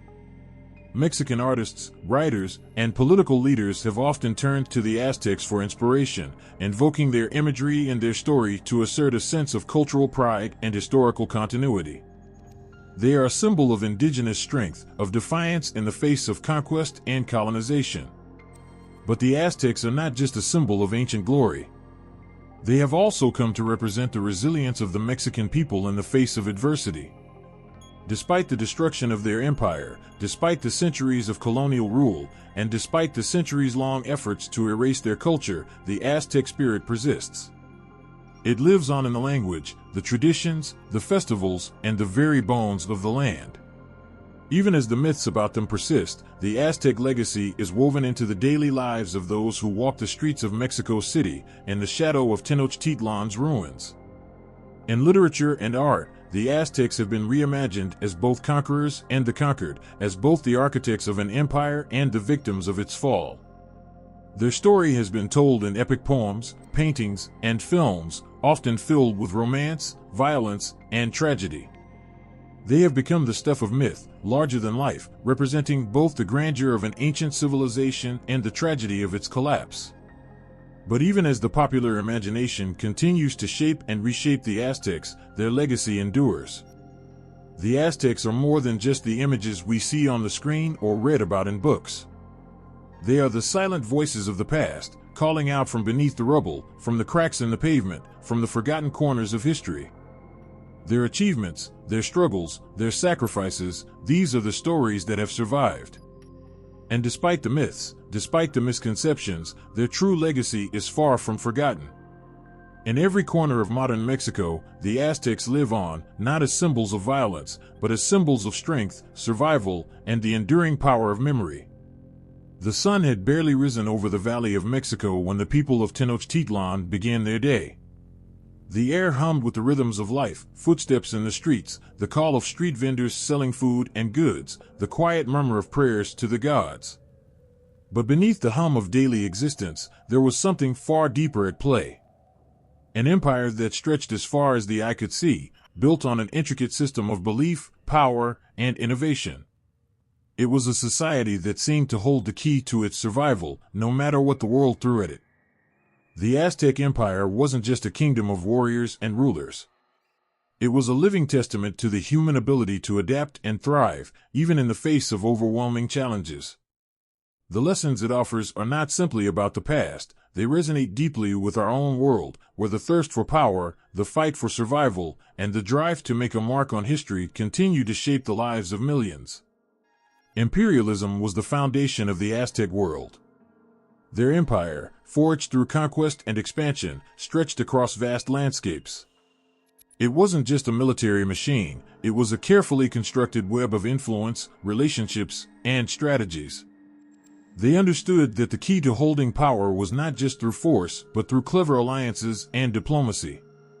They wove together a patchwork of territories, each one contributing to the empire's vast wealth and resources, yet still allowed a degree of local autonomy. The Aztecs knew that controlling hearts and minds was as crucial as controlling land and bodies. Through tribute systems, they ensured that the empire had the resources it needed, from food to precious metals, while also creating a sense of unity through their shared culture and religious beliefs. But there was another layer to the Aztec Empire's power, one that wasn't immediately visible to the naked eye. It was their ability to adapt to the ever-changing world around them, to innovate and create solutions that would enable them to survive and thrive in an often unpredictable world.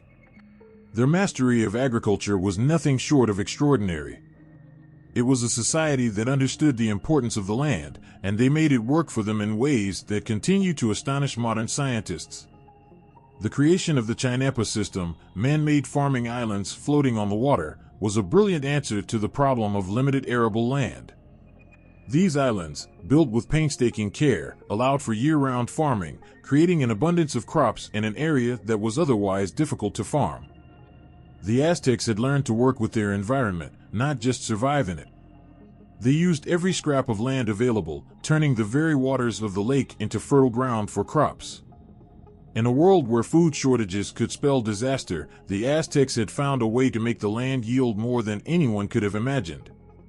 Their ecological and agricultural innovations weren't just about survival, they were about creating a sustainable future. The Aztecs understood the delicate balance between nature and civilization, and they worked tirelessly to maintain that balance. They didn't just take from the land, they gave back to it, ensuring that the resources they relied on would continue to sustain future generations. But perhaps the most fascinating lesson from the Aztec Empire is the intricate relationship between religion, power, and society. The Aztecs didn't just worship their gods, they lived in a world defined by their gods. Their belief system was woven into the very fabric of their empire, shaping their politics, their economy, and their way of life.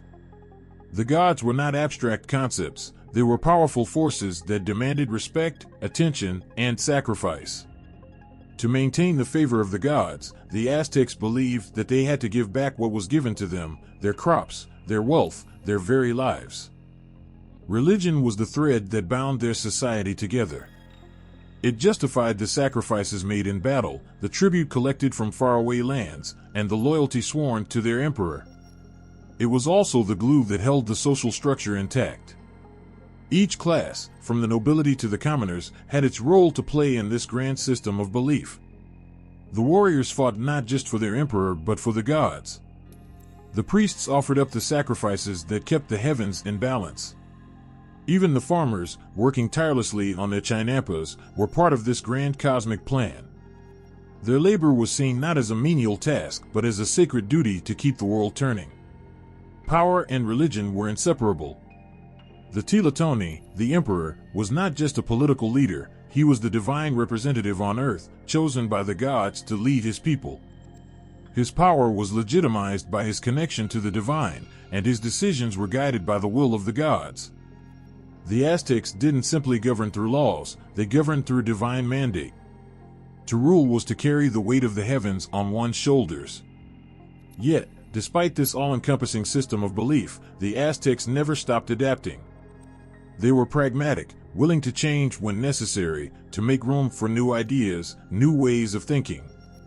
The conquest of new territories was not just about expanding the empire, it was about finding new gods to worship, new ways to integrate foreign peoples into the fold of Aztec society. This flexibility allowed them to absorb different cultures and beliefs, even as they maintained their core principles. In this way, the Aztecs were not just an empire of conquest, they were an empire of synthesis. They didn't merely impose their beliefs and systems on others, they adapted and absorbed the best aspects of what they encountered. It was a subtle form of cultural resilience, one that allowed the Aztecs to remain strong, even in the face of defeat. They learned, they innovated, and they grew stronger through it all. This ability to adapt, to blend old ways with new, is one of the Aztec Empire's most enduring legacies. In a world that often seems divided, the Aztecs remind us of the power of integration, of finding strength in diversity. Their ability to maintain a delicate balance between tradition and innovation is a lesson for us all, a reminder that survival is not just about strength, but about knowing when to change, when to adapt, and when to grow. When we look at the Aztec Empire, we see a civilization that, at its height, was as advanced as any in history. But more than that, we see a people who understood the deep interconnection between the earth, the divine, and the power structures that shaped their world. They were a people who knew that survival wasn't just about conquering enemies, it was about conquering time itself. And in the lessons they left behind, we find not just the echoes of a lost empire, but the timeless truths that can guide us today. The bustling streets of Mexico City pulse with life. Music fills the air, the vibrant colors of street markets catch the eye, and the scent of fresh food wafts through the crowd. Yet, hidden in the background of everyday life are traces of a civilization that once ruled these lands, their spirit still lingering like an unspoken promise. The Aztecs, once a mighty empire, have left their mark on the heart of Mexico in ways that are still felt today. In this modern world, where the echoes of the past often fade into the noise of the present, the Aztecs are still very much alive. Every year, in the heart of the city, thousands gather to celebrate Dia de los Muertos, a day to honor the dead, with colorful altars, offerings of food, and marigolds scattered in remembrance. This festival, rich in meaning, is a bridge between the ancient Aztec reverence for life and death and the Christian customs introduced by the Spanish. The Aztecs believed that the souls of the departed returned each year to visit their families, a powerful connection to the spiritual world. Though the rituals and symbols have transformed, the core belief remains: the dead are never truly gone, and their influence endures. In this moment, as families gather around candles and incense, as they tell stories and offer food to the spirits, one can almost feel the ancient ancestors watching over them, their customs alive in the hearts of the living. It's a powerful reminder that no matter how much time passes, the connections we share with those who came before us remain unbroken. These traditions, passed down through the centuries, are a living testament to the Aztec belief that the line between life and death is a fragile one, constantly shifting and intertwined. But the influence of the Aztecs doesn't stop with Dia de los Muertos. It can be seen in the language spoken on the streets, in the names of cities, and the symbols etched into the very fabric of modern Mexican identity. words from Nahuatl, the language of the Aztecs, are still spoken, whether it's the name of a place, like Tlaxcala, or the names of food items like tamatl, tomato, or chocolatl, chocolate. These words, once spoken by the Aztecs themselves, have traveled across time and borders, carrying the essence of a civilization that thrived long before modern Mexico was born. The streets of Mexico City, where ancient temples once stood, now bear the names of Aztec gods and legends. Huitzilopochtli, Quetzalcoatl, and Tezcatlipoca are names that still carry weight, not just in the textbooks, but in the very lives of those who live here. To walk the streets is to feel the presence of the past. The remnants of the Templo Mayor, once the beating heart of Tenochtitlan, stand as a silent witness to the passage of time, its stones echoing with the stories of a people who believed in the power of the sun, the moon, and the stars. Even in the modern world, symbols of the Aztec past are everywhere. The eagle and snake, perched atop a cactus, symbolize the founding of Tenochtitlan and are immortalized on the flag of Mexico. The story behind this symbol, which tells of the prophecy that guided the Aztecs to their new home, still resonates in the hearts of Mexicans today. It speaks of resilience, of triumph over adversity, of a people who saw the world not as something to conquer, but as something to be understood and respected. In the streets, in the language, in the celebrations, the Aztecs live on. Their world was one of complexity and beauty, built on the foundation of a deep understanding of nature, astronomy, and spirituality. The ruins of their cities may have crumbled, but their ideas, their innovations, their very essence, continue to shape the world in ways that most people never even notice. And it's not just within Mexico that the Aztecs' legacy endures. Across the globe, people are drawn to the story of this ancient civilization. There's a fascination with their grandeur, their artistry, and their ability to build an empire that spans such vast distances.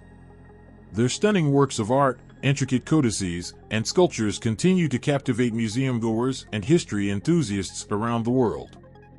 From the imposing stone statues to the delicate jewelry they crafted, every artifact tells a story, a window into a culture that was as rich in beauty as it was in power. There is a fascination, too, with the Aztec worldview. Their understanding of the cosmos, their belief in the cyclical nature of time, their relationship with the gods, these ideas still inspire scholars, artists, and thinkers across the world. The way they connected the earth, the heavens, and human existence has had a lasting impact on how we think about our place in the universe.